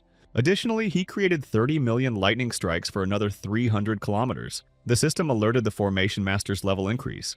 He said the 3 main projects will be completed soon and they will install high-level formations and use forbidden spells. Some people thought Northwestern was mired in corruption and these 3 projects were laughable and banded together to defeat them. They decided to run a live stream during the entire trial and let the entire nation witness their righteous act. Shortly thereafter, it was reported in the news that superhumans at the level of peak king masters had taken on these projects. Meanwhile, Nanzing decided that it was time to use the forbidden spell. He wanted to create the most intimidating battlefield, and he activated the forbidden water spell of the 5th level, Water Dragon Onslaught. As soon as he cast the spell, a huge column of water rose up and a water dragon emerged from it. He activated attack mode and then Asura when the huge dragon moved towards him. The summoned Asura had to stop the forbidden water spell.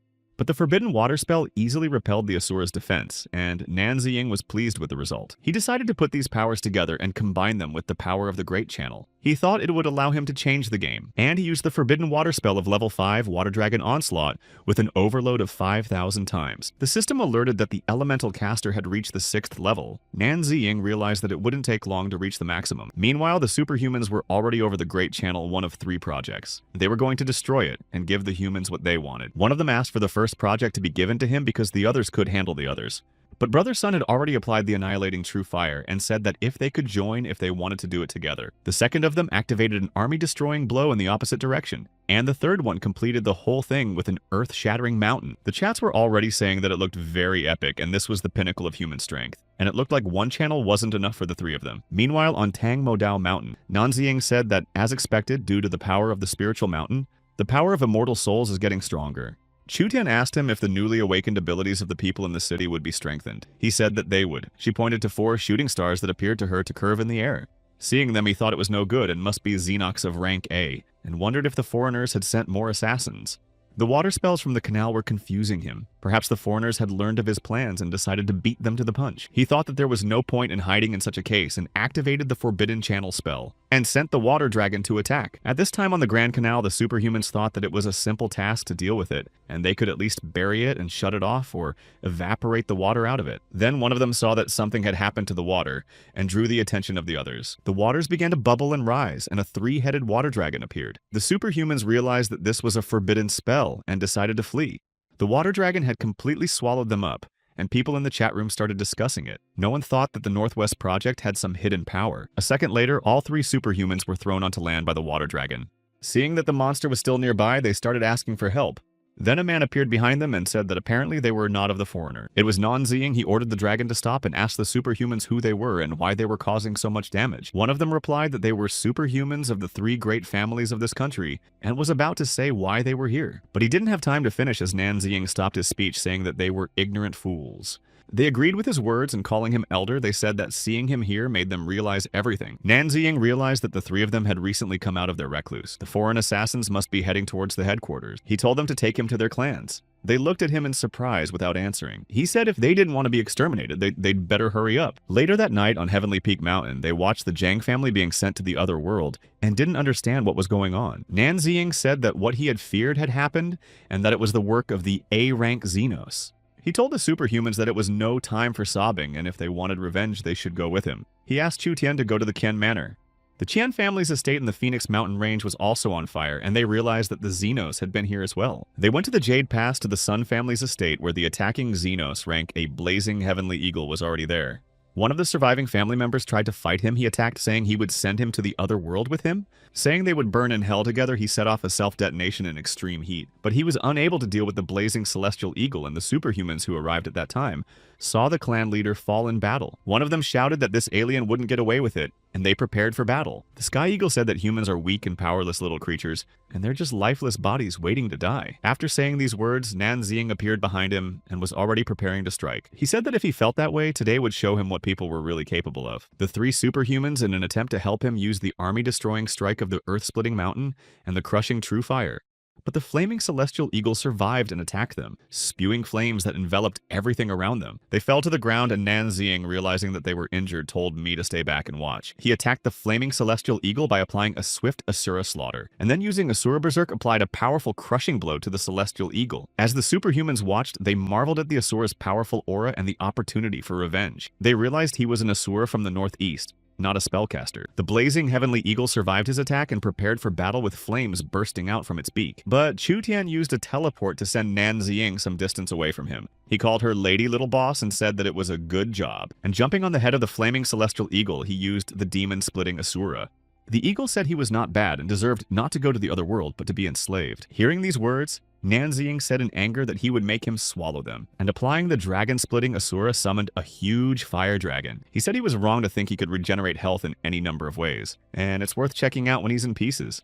The eagle dodging the fire dragon's attack said that humans are arrogant and ignorant creatures, but Nanziying said that he had had enough of this nonsense and attacked again, applying Asura hell on the ground. Even the fact that the eagle was wounded didn't stop him, because according to him it was useless because the spark was still there. At that time, Nanziying used the frostbite formation with an overload of 50,000. The huge eagle was defeated. He was covered in ice that split into pieces. When the superhumans saw that the flaming celestial eagle had been frozen and shattered into pieces, they were very surprised, and realized that the Asura also knew about the formations. And then Nanziying applied a 10-fold single target attack enhancement to them. He said they've seen the valor of this battle, its strengths and weaknesses, and this ice will only hold him for a while. Now their hour has come and the chance to take revenge with their own hands is presented. And he added that after they avenge their clans, they should go to the 5th line of defense and prepare for battle. He added that the greatest enemy of all mankind would be waiting for them there. The next newscast reported that 4 Class A Xenoe Sassans had settled in the hinterlands after defeating the ancient clans. Looking at the city, Nanziying said that he and Chutian should gather some source stones and head to the eastern sea to tame the beasts. They teleported there, and he began to recite the words of a spell to tame the beasts. When he finished, he told the mighty sea beasts to heed his decrees and bow their heads to serve him alone. The sea waters began to churn, and several species of sea beasts he had tamed emerged from them.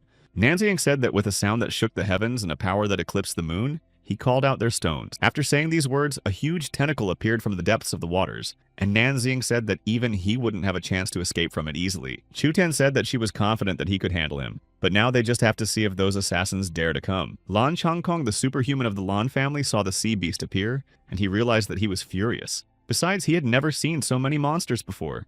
He sounded the alarm and warned his clan that he was going on a scouting mission, and they should wait for his signal. As he approached the monster, he thought that the Lan family had been guarding the eastern sea for generations. He wouldn't let the sea monsters run amok. Standing on the huge water dragon, he looked around and didn't realize what was going on. He was surrounded by a pack of different kinds of beasts, and they were supposed to be enemies. He thought something was wrong because it looked more like an army. Nanziying saw this and said that they were idiots and caught the wrong person. Chutian asked if he remembered to tell them not to attack the cities and people. When he uttered all this, Lan Changkong noticed that the threatening suddenly disappeared and thought that it was a beast-taming superhuman from the northeast. But then he saw that there were 3 more sea monsters who said that, if not slavery, then destruction, and that his stones were here. Lan Changkong realized that all these monsters were chasing him, and they must have thought he was a beast tamer. But he thought that sooner or later it would still happen, and he was honored to fight a divine-level beast king. But then the huge monster was attacked by other beasts, and he realized that apparently the beast tamer was controlling them. He ordered the swordfish to take care of the demonic cyclops turtle. The tiger sharks were ordered by Nanziying to take care of the spiky snake. A pack of white sharks he told to deal with the ice dragon, and they pounced. After shouting that they were all insects, the ice dragon applied ice frost, and all the sharks froze covered in ice. The spiky snake, calling the tiger sharks bugs, applied giant stingers, and they flew apart. At the same time, the demonic turtle cyclops, saying that swordfish were useless, applied a crushing collapse. Watching them battle, Chutian said that these sea beasts could handle anything below rank A. To this, Nanziying replied that there was still nothing they could do against the A rank, and he activated 5 10-fold amplification for a distance of 700 nautical miles. There was a powerful energy surge in the sea, and Lan Changkong didn't realize what it could be. And then a huge ice dragon appeared out of the water, preparing to attack. Seeing that he was moving straight towards him, Lan Changkong didn't understand how he managed to break through the sea beasts. He prepared for battle, saying that today he would fight to his last breath, and using his power, Lan Changkong rushed into battle, saying that he wanted to see if the dragon could freeze him before his hands could reach him. But the dragon repulsed the attack by spewing ice from its mouth that covered everything around it. Lan Changkong was amazed that his strength was too great, and even his water dragon couldn't stop him. But then he saw several sharks coming to his aid and sinking their teeth into the ice dragon. Lan Changkong, feeling a powerful energy impact, was able to rise up and realize that it was an amplification. And realizing that he had more strength now, he used the infinite ocean water control technique. From his blow, the sharks flew apart and the ice dragon was defeated with the words that this could not be. When all the monsters were defeated, Nanziying said that now the fighting power was at its highest. Even if an S-rank monster fell into the sea, he would not be spared. Oh asked Chutian to bring Lan Changkong, as he had something to say. She replied that she knew what he wanted to tell him. Lan Changkong shouted out that he was grateful for his help and for his saved life, calling him a senior beast tamer. I wanted to express my gratitude to Nanziying personally, but at that moment, Chutian appeared in front of him, and he thought that the legendary elder was a child. Without further ado, she grabbed him by his clothes and teleported him away. Once next to Nanziying, he asked if he could find out who he was.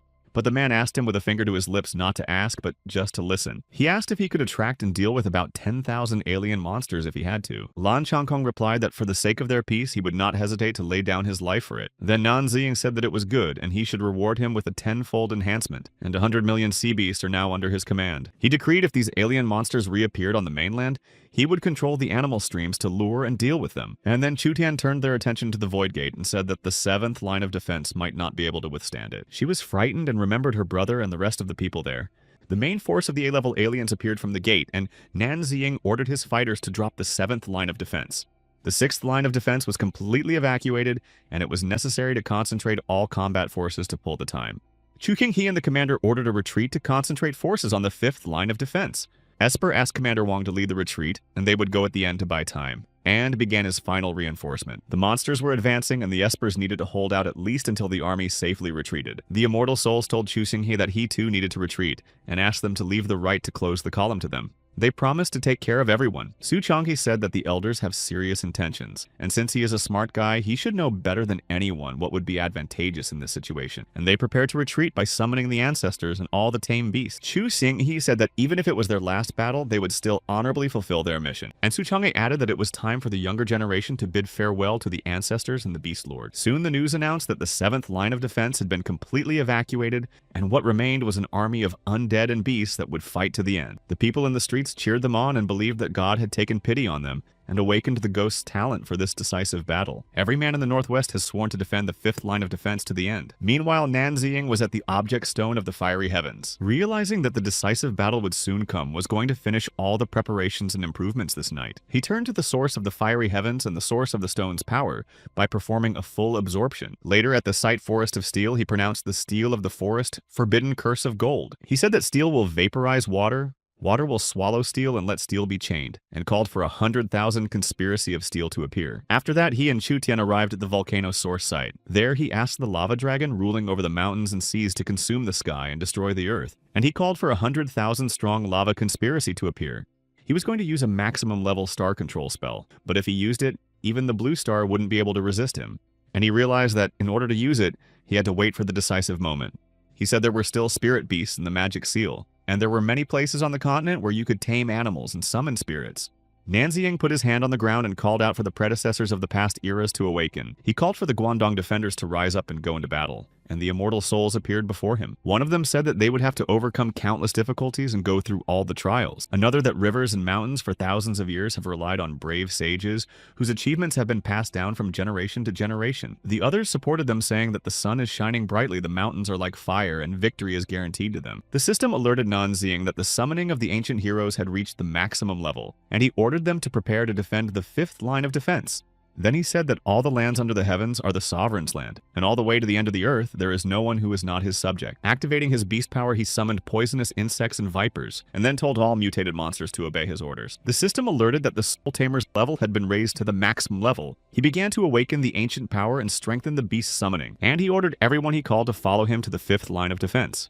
But then suddenly he felt bad and bowed to the ground. Chu Tian said that he had expended too much energy and couldn't continue like this. But he told her they had to do it no matter how hard it was, because they didn't have time. Oh said that the balance of power was not too good, and asked her to help her get to the 5th line. She said she would listen to him. There at dawn, he cast the spells of the Fire Purgatory Infernal Weapon, and the Spike of the Abyss, activating them for 10,000 kilometers. And then he called on the numerous battle formation to save the whole of China. The system alerted that the spirit source had reached its maximum level, and all beings of heaven and earth could be summoned into battle. He began to combine all 5 talents into one. A huge hemisphere covered him, and Chu Tian began to worry about Nan Ziying. The process of combining talents was very painful for him, and he screamed when the powers increased. The Espers who were waiting for him were overjoyed when they saw that they were back. Approaching them, Nan Ziying said that they had returned just in time.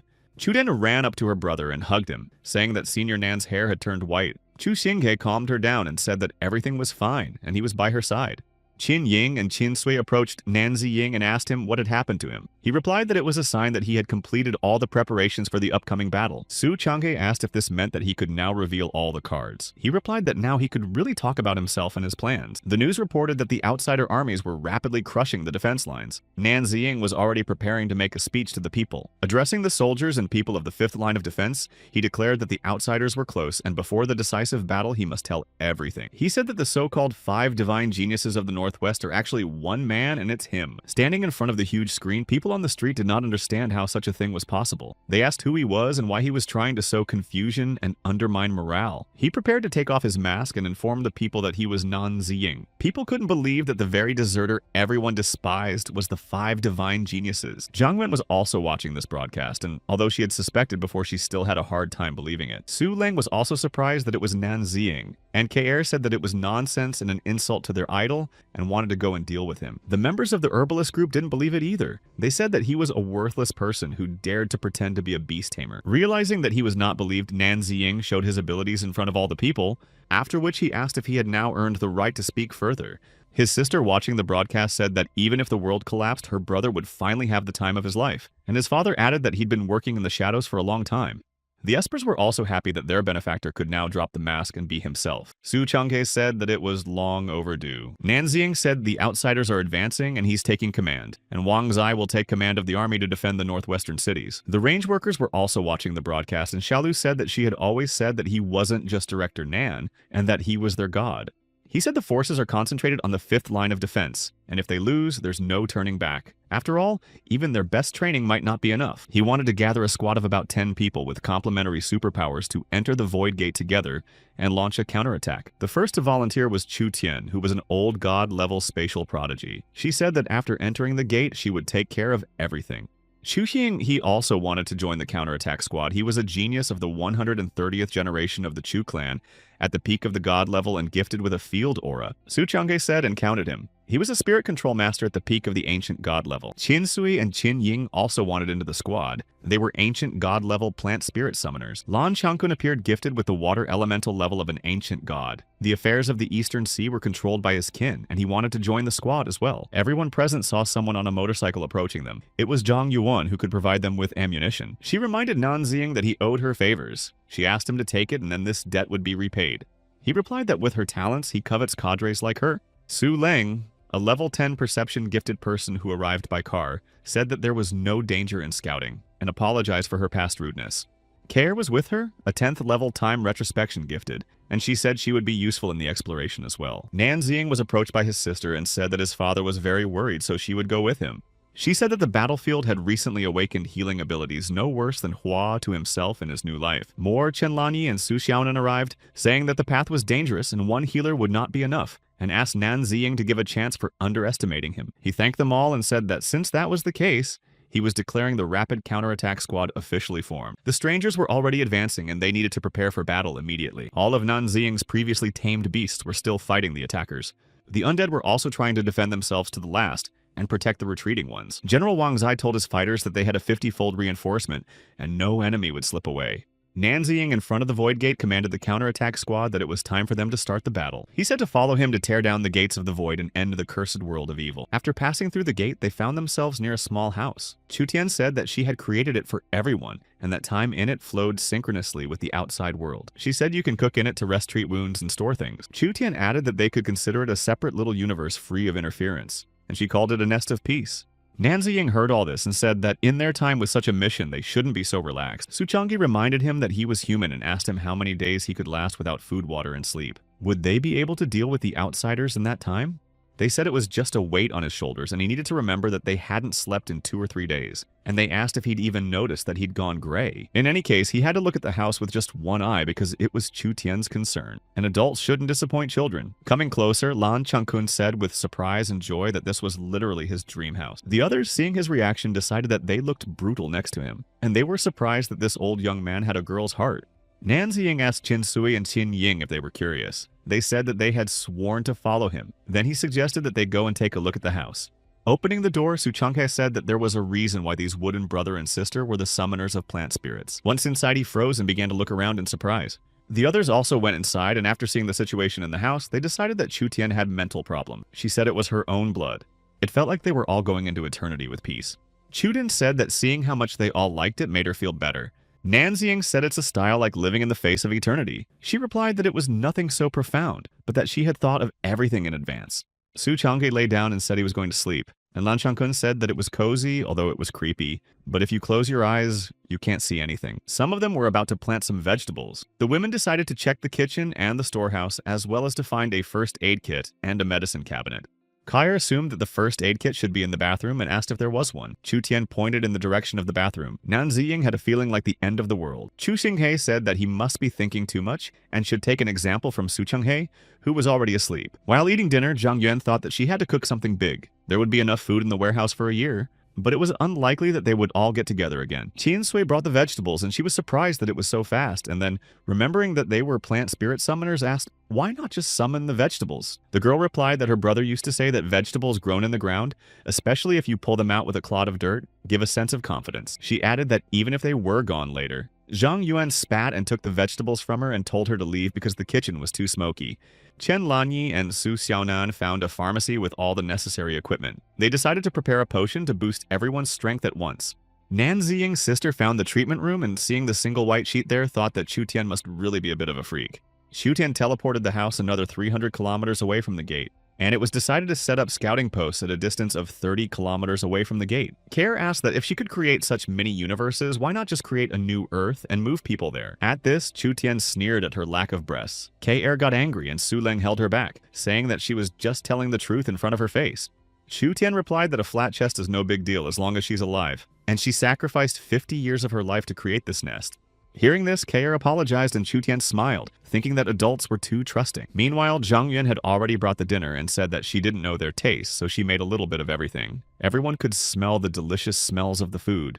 While everyone was together, Nan Ziying wanted to tell them about the battle plan. Lan Changkun suggested that he eat first. Chu Xinyi said the teleport portals are ready. One of them leads to the 5th line and the other to the gate, and the scout station where there is a separate communication channel. He said that Sulan and Care will be on duty at the recon station. The rest of the women, since they are not the best fighters, will stay in the nest of peace providing the rear. Nan Zishan said that she was against it because, on the battlefield, she would be able to reinforce them and heal them when they were injured, and Chu Tian will cover for her. She told Nan Ziying not to hold back because she was his sister. He agreed to take her to the front lines with them, and he said that after the meal they would rest for 3 hours and move out, and then they would rest according to the situation on the battlefield. The female healers didn't like being called weak on the battlefield, but had to obey the order. After all, they'd be better off on the home front. They all sat around the table and discussed the flavors of tofu. Some liked it salty, some liked it sweet, and some liked it vegetarian. Su Leng and Kair, while in the scouting station, detected the aura of 1 million awakened people outside the Void Gate, in addition to the outsiders. Judging by their robes, it's 1 million Buddhas from the country of Asan who have defected to the enemy, as they said on the news. Their minimum level was 8th level and their maximum level was Old God level. Chu Tian asked if they were willing to open the door to enter the other world. Everyone present got ready and said she could open the door. As soon as they passed, they were met by Buddhists recognizing Nanzian. They said that they had heard that he was going to storm the Gate of Emptiness, and they had been waiting for him for a long time. They said the outsiders are the true gods, but that's an illusion, and only the great free Buddha is real, and he is merciful, but only if they surrender. Lan Changkun said he's not going to give up, and they're acting like saints even though they've been mutts themselves for a long time. His words were echoed by Su Changke, who said he was going to smash him today, and then we'll see how Buddha Rising will save him. And having prepared their superpowers and weapons, the fighters of the counterattack squad rushed into battle. Their opponents called them fools and said they would have to turn them by force of diamond power. The Golden Buddha began to attack and a huge fist flew into the counterattacking squad. Nanxiang managed to repel the attack in time by splitting it with his weapon. Curry said that the Buddha's golden body cannot go to the other world and cannot be destroyed. Meanwhile, Chu Xinghe entered the battle by activating the aura field defense. The battle was being watched from the scouting station. Su Leng saw that the Buddha's power surpassed theirs, and the golden body of the Buddha was splitting and combining to drain their strength. Nanxiang realized that in such a case, one could not fight to exhaustion and needed to break their formation first. But the enemy had already used the Diamond Law technique in 10,000 fists in one. A multitude of golden fists targeted the squad. While in the protective cube, Nan Zishan said that they wouldn't even get close to them that way. Chu Tian said that it would be easy to get close to them. Just then, Nan Ziying shouted for her to help, and Chu Tian started the teleportation process. Golden Buddha and Curry only had time to see them disappear.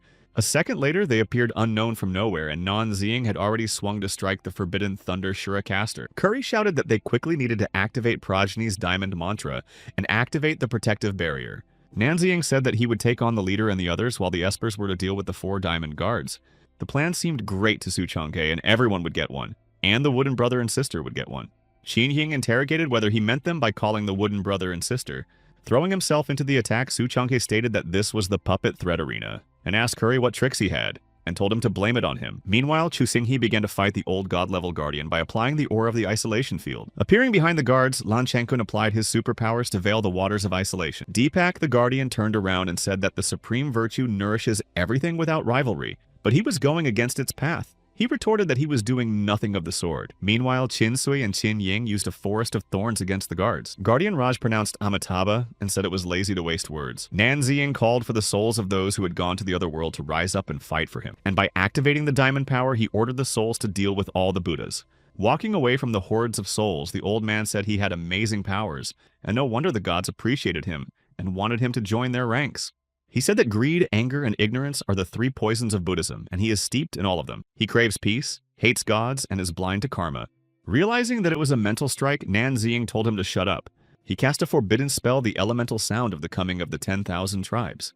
And rushing to the old man, he said that all his life he hated those who pretend to be gods and trick people. He said he was willing to become Asura for the sake of the people, and they were trampling on his brothers for their Buddha, and attacked and asked who the demon was. The old man defended himself with a diamond mantra. Uttering the forbidden spell Fierce Flame, Nan Ziying attempted to break through the protective field. The old man said that he was full of disrespect, and it seems that without revealing his true colors, he would not submit, and called the great sun Buddha. Nan Ziying asked if this appearance was from outsiders. And doesn't Buddhism teach that all appearances are an illusion? And he's not very good at practicing it, clinging to the guys like that. He replied that he didn't know anything and said that he was a Shakya incarnation of the Buddha himself. He replied that he had never met a Buddha with such a fragile ego. Shakya said that his sins were great and he would cast him into hell without end in the 6 worlds of samsara. Taking cover from his attack, Nan Ziying said that it was not for him to drag him to hell since he had long since been there. He said he was wrong to think he was the only one who knew arrays and he would show him the real hell, and activated the 5 elemental hell array. The old man couldn't believe that such a thing was possible, and his divine array fell very easily. Nan Ziying said he's not a god and his array is an empty showpiece, and if he has no more trump cards, it's his turn. He cast the forbidden spell Lava Shura, and a huge red dragon appeared. The old man dodged it by using cloud flight and wind subjugation. He applied the diamond mantra for protection, and Nan Ziying cast a forbidden Ice Shura spell, and a second dragon appeared. After that, he applied a golden lock array of shackles, and the old man's protective field was shackled by chains. His defenses disintegrated, and he shackled himself, begging the foreign gods to save him. Then Nan Ziying saw that he had disappeared and thought that an S-class of outsiders had appeared. In the past life, when they first appeared, humanity soon fell. Suddenly, he heard his father's voice asking him to save him. Holding him back, Shakya ordered him to surrender, or he would send his father to the next world, and he must submit to the alien gods who were interested in him. Meanwhile, Qin Sui and Qin Ying were fighting one of the guards. He applied the parasitic shell cleansing while they covered themselves with the root plate shield. Seeing that the old man was threatening their benefactor's father, Qin Sui and Qin Ying, decided that things were bad. And when they were distracted, the guardian attacked them, but Chu Tian managed to teleport them away in time. When they were transported, Nan Zishan used holy healing, and Chu Tian said that she would delay the guards and then help the elder Nan save his father. While in the protective cube, she applied spatial teleportation, but the guard said that she was not in the mood for it, reached out his hand and used his powers to tell her to get the hell out of here. Meanwhile, Chu Xinghe was fighting another guard. He said that no one should be distracted and one should trust Nan Ziying and focus on the battle. Su Changhe, holding one of the guards, said that he did not need guidance and should take care of himself, and don't expect him to be distracted. He said the whip the guard used was short and didn't even reach him. The old man called him insolent and said that he dare not desecrate a divine artifact. The Buddha who fought Lan Changkun applied Shiva's god punishment Scarlet Lotus Flame. But he defended himself by saying that it was just fire and poison, and they made it sound like a deity. He added that he was a born fireman, and his element was the sea. Threatening Nan Ziying's father, Shakya asked if they were really not afraid that he would destroy him, and said that he should kneel down and submit. But he just said he wanted to ask his father a question, and asked if he really wanted him to get on his knees to save him. He shouted that it was a strange question, and of course he wanted to. He asked if he wanted to see his father go to the afterlife. Chu Tian came over and said that she could teleport Uncle Nan closer, but Nan Ziying said that she should just teleport him closer. Shakya told him not to do any tricks or he would send him to the next world in a heartbeat. But the man had already teleported away and was behind him swinging around and saying he just wanted to save his beloved father. He threw a punch and said he underestimated his father too much, and told the S-class outsider to show his true colors. Appearing before him in his true form, the monster asked why people didn't value family ties, or if he'd gotten his game face on somewhere. Nan Ziying replied that a creature without emotions would never understand what it meant to be human. The monster said that he would prefer him to join him, and this was his last privilege. But he said he didn't have to, and he was going to the other side. He called him a stubborn worm and told him not to blame him for his cruelest methods. But Nan Ziying prepared to attack and said, "Stop talking." After giving him a lava strike, Nanziying said that his abilities were just empty bragging and illusions, and his attack and defense are weak. He added that these millions of Buddhas have succumbed to his charms, chasing the illusion of appearance. But his obsession is to get rid of them all. The monster said he can't believe he doesn't care about his father's life. And if he was calm before because it was fake, now it's real. Before Nanziying knew it, pictures from his life began to pop up in his mind. He saw little himself in his father's arms when the decision was made to name him Nanziying. Then he remembered a time when he was wronged and went to his father to complain. He asked him if he had fought back, but Nanziying said he was afraid. His father then told him to try not to be afraid, but to fight back. And even if he couldn't overpower the crowd, he should stick to one and beat him. The next time he did so, after throwing one of the offenders to the ground, he began to beat him. The others called for help, shouting that Nanziying had gone mad. His father, watching from the corner, thought that now no one would dare to touch his son. Later, when my father was wounded on the battlefield, he asked how he got so badly hurt, but he said he only had a couple of scars, which is quite a feat. And this time, when the veterans were called up, his father went to the battlefield saying it was his duty. Nanziying asked the monster how he knew all this. He replied that he knew everything from his father's mind, and calling him a miserable insect, he said that with his powers it would be easy to send him to the next world. And he added that there was one but and pointed to the golden Buddha clutching something in his hand. Then Nanziying saw that in the golden Buddha's hand was his father. He let it out of his hand and the wounded man began to fall. The monster said that he got those wounds fighting on the defense line, and if you think about it, he saved him. And the monster said that now it was his turn to retaliate and used his powers. Sulang told Nanziying that a report had come from the 5th line of defense that Mr. Nan Shunshan had indeed disappeared on the battlefield. The monster said he's completely merged with his father's blood, and if he sent him to the afterlife, his father would disappear too, and asked him if he had the guts. Nanziying silently looked at what was happening, not knowing what to do. And the monster said through Nan Shunshan's mouth that people like him would always be constrained by miserable feelings, and since that was the case, it was time for him to go. And he applied the earth withdrawal technique about to leave the battlefield. Looking at his father, Nanziying asked him what he should do. He asked to be saved, and the monster was surprised that he still had his own consciousness. But Nanziying told him to stop fooling him and used the forbidden lava spell. The monster shouted that even though he was saying the same words that he was faking, Nanziying knew that he was real, and asked what was going on with people in general. Chutian said that Senior Nan could summon Father right now, but the Espers replied that he didn't summon those who went to the other world fighting. Nanzishan thought that he wanted them to rest quietly, and after winning, give everyone a chance to reunite, and otherwise they might disappear. Trying to squash the attacking beetles, Chutian said that they were very tenacious. Shinsui decided to help her and used her superpowers. One of the guards appeared and called them scoundrels and asked him where his true form was and where they had put it. Chinsui told her brother that he should go and clean up his own problems instead of waiting for someone else. He replied that he should go and clean up the battlefield. At dawn, Zhang Yuan teleported over to them and brought everyone breakfast. After accepting the trays of food, Su Changhe was amazed at her hard work. She said that she only had these skills and had to work hard not to be kicked out. She told everyone to start eating, and Chutian asked Su Leng and Zhao Keir to teleport to them. The remaining Espers, led by Nanziying, meanwhile looked around the devastated battlefield. Nanziying asked Qin Ying to plant a tree for him where his father was left, otherwise he was afraid he wouldn't be able to find him later. When the monster grabbed Nan Sunshan, he told him that they had explained everything, but they would not understand it. That's why humanity continues to live and fight. And at that moment, before tackling the monster, Nanziying apologized to his father for what he was about to do. Sitting on the ground and crying, he vowed that the day of reunion would come, but now he must sleep in peace.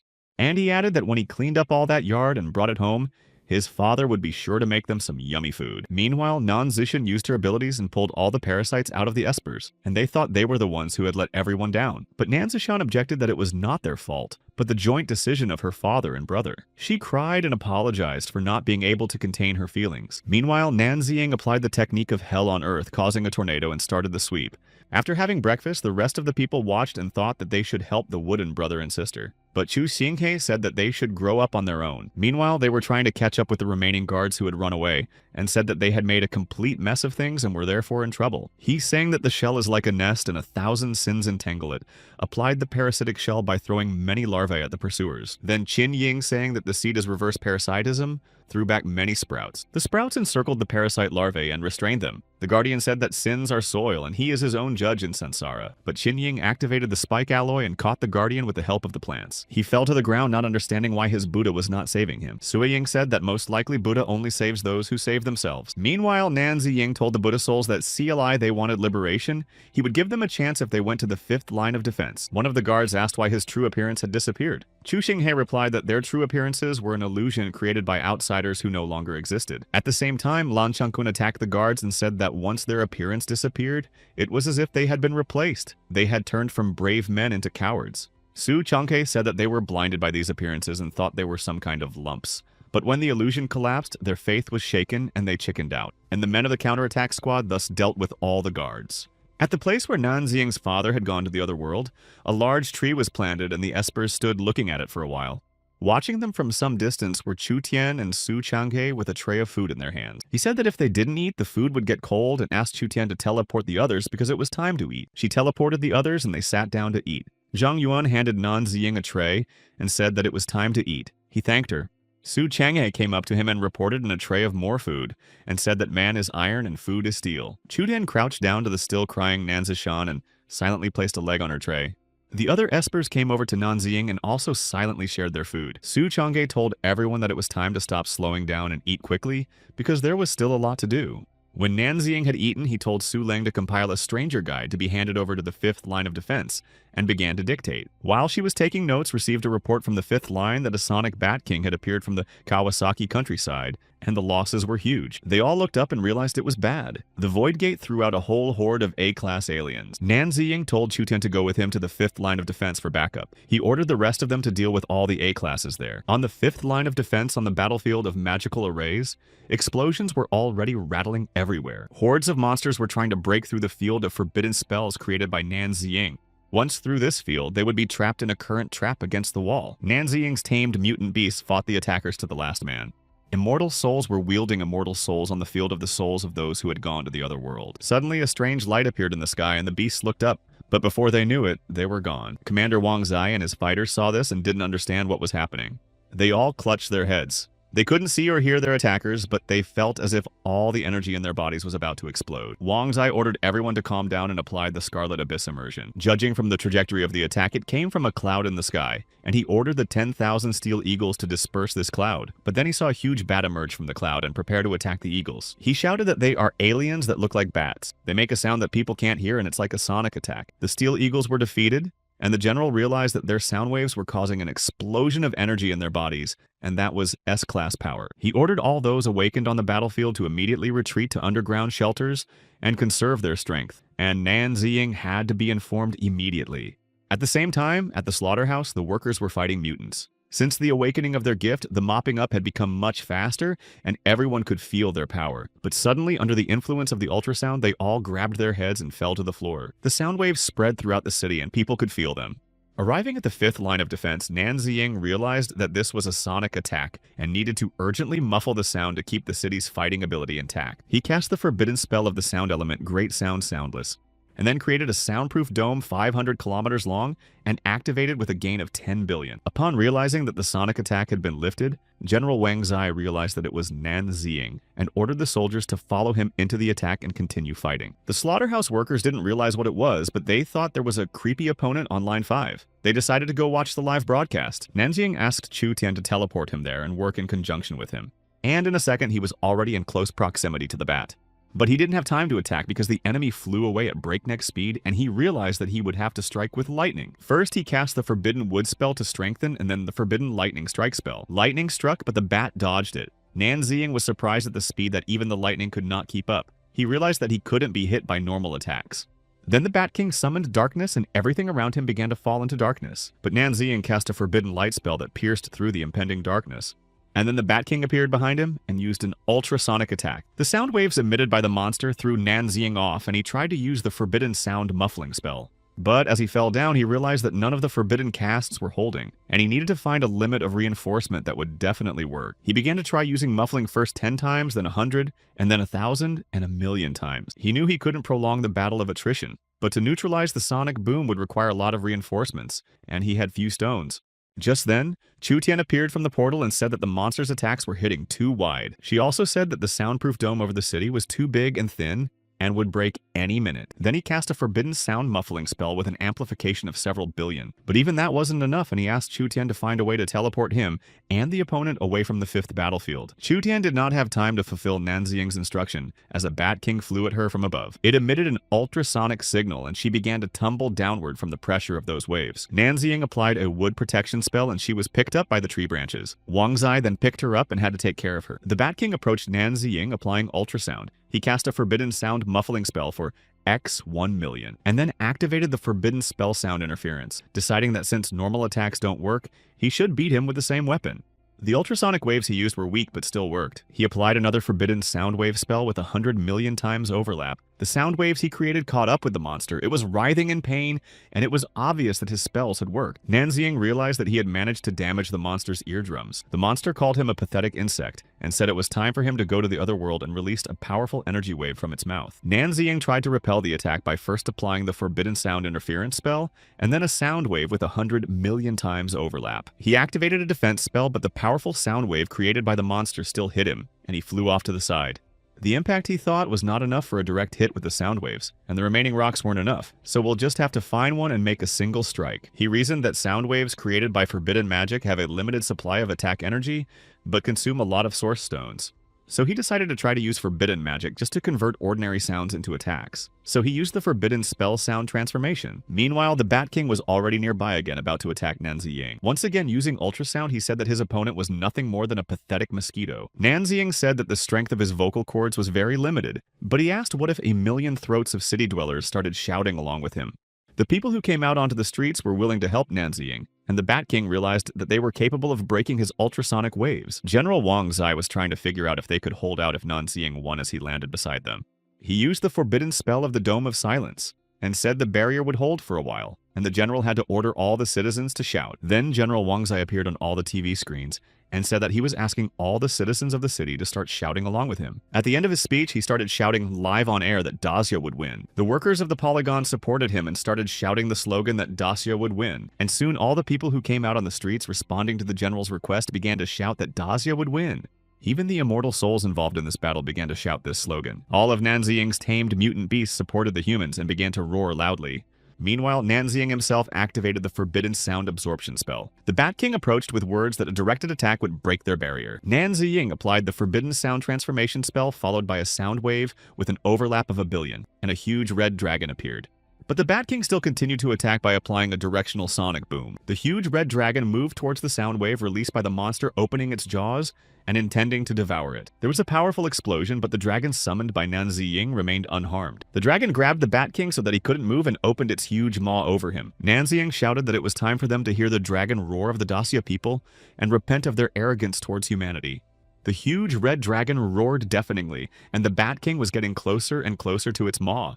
In a second, the entire space around them was covered in smoke and the monster went to the other world. Nanzing said he had to go back to the gate to stop a possible invasion, and Wang Zai was to let him know if the aliens showed up. They leaned over Chutian and Nanziying asked how she was feeling. She was weak and asked him for permission to teleport to the shelter. She started to open the portal, saying she thought she should be able to do it. She opened it, but immediately in Nanziying's arms she lost her senses. He shouted her name. Realizing that she needed to be handed over to the healers, he rushed to the open portal. Meanwhile, near the Gate of the Void, there was a battle going on with the new aliens who had come through the gate. Chuxing, he used his superpowers and said that he needed to clear the battlefield. Su Changhe had meanwhile defeated almost all the turtles and said that it was a pity they were monsters and not real animals, as they could have made a great soup. Using his superpowers, Lan Changkun said that he had suffered a lot in the past battle with those creatures, but he's not the same as before. Fighting the huge snakes, Qin Ying and Sui Ying used 1,000 poisonous thorns against them and magical plants to bind the monsters. When they finally dealt with all the monsters, Su Changhe said that breakfast failed like it never happened, and he was hungry again. Shuking, he wondered how Nanziying was doing. Lan Changkun said that at this time, no news was also good news. Looking up, Chuxing thought that after teleporting the wave of monsters, the gate would stop working for a while. There must be a principle behind their appearance. Su Changhe listened to his assumption and said that he must have found out something new. Deciding that it was necessary to record all the teleportation gate emissions, Chu Xinghe asked Su Leng to record all of it, and the levels of monsters carried. After listening to the young man's instructions, Su Lan agreed to record all the information. But then strange lights appeared from the void gate and another rift formed. Su Changhe looked up and realized that a new rift had appeared, and seeing the lights, he asked bewilderedly what this stuff was.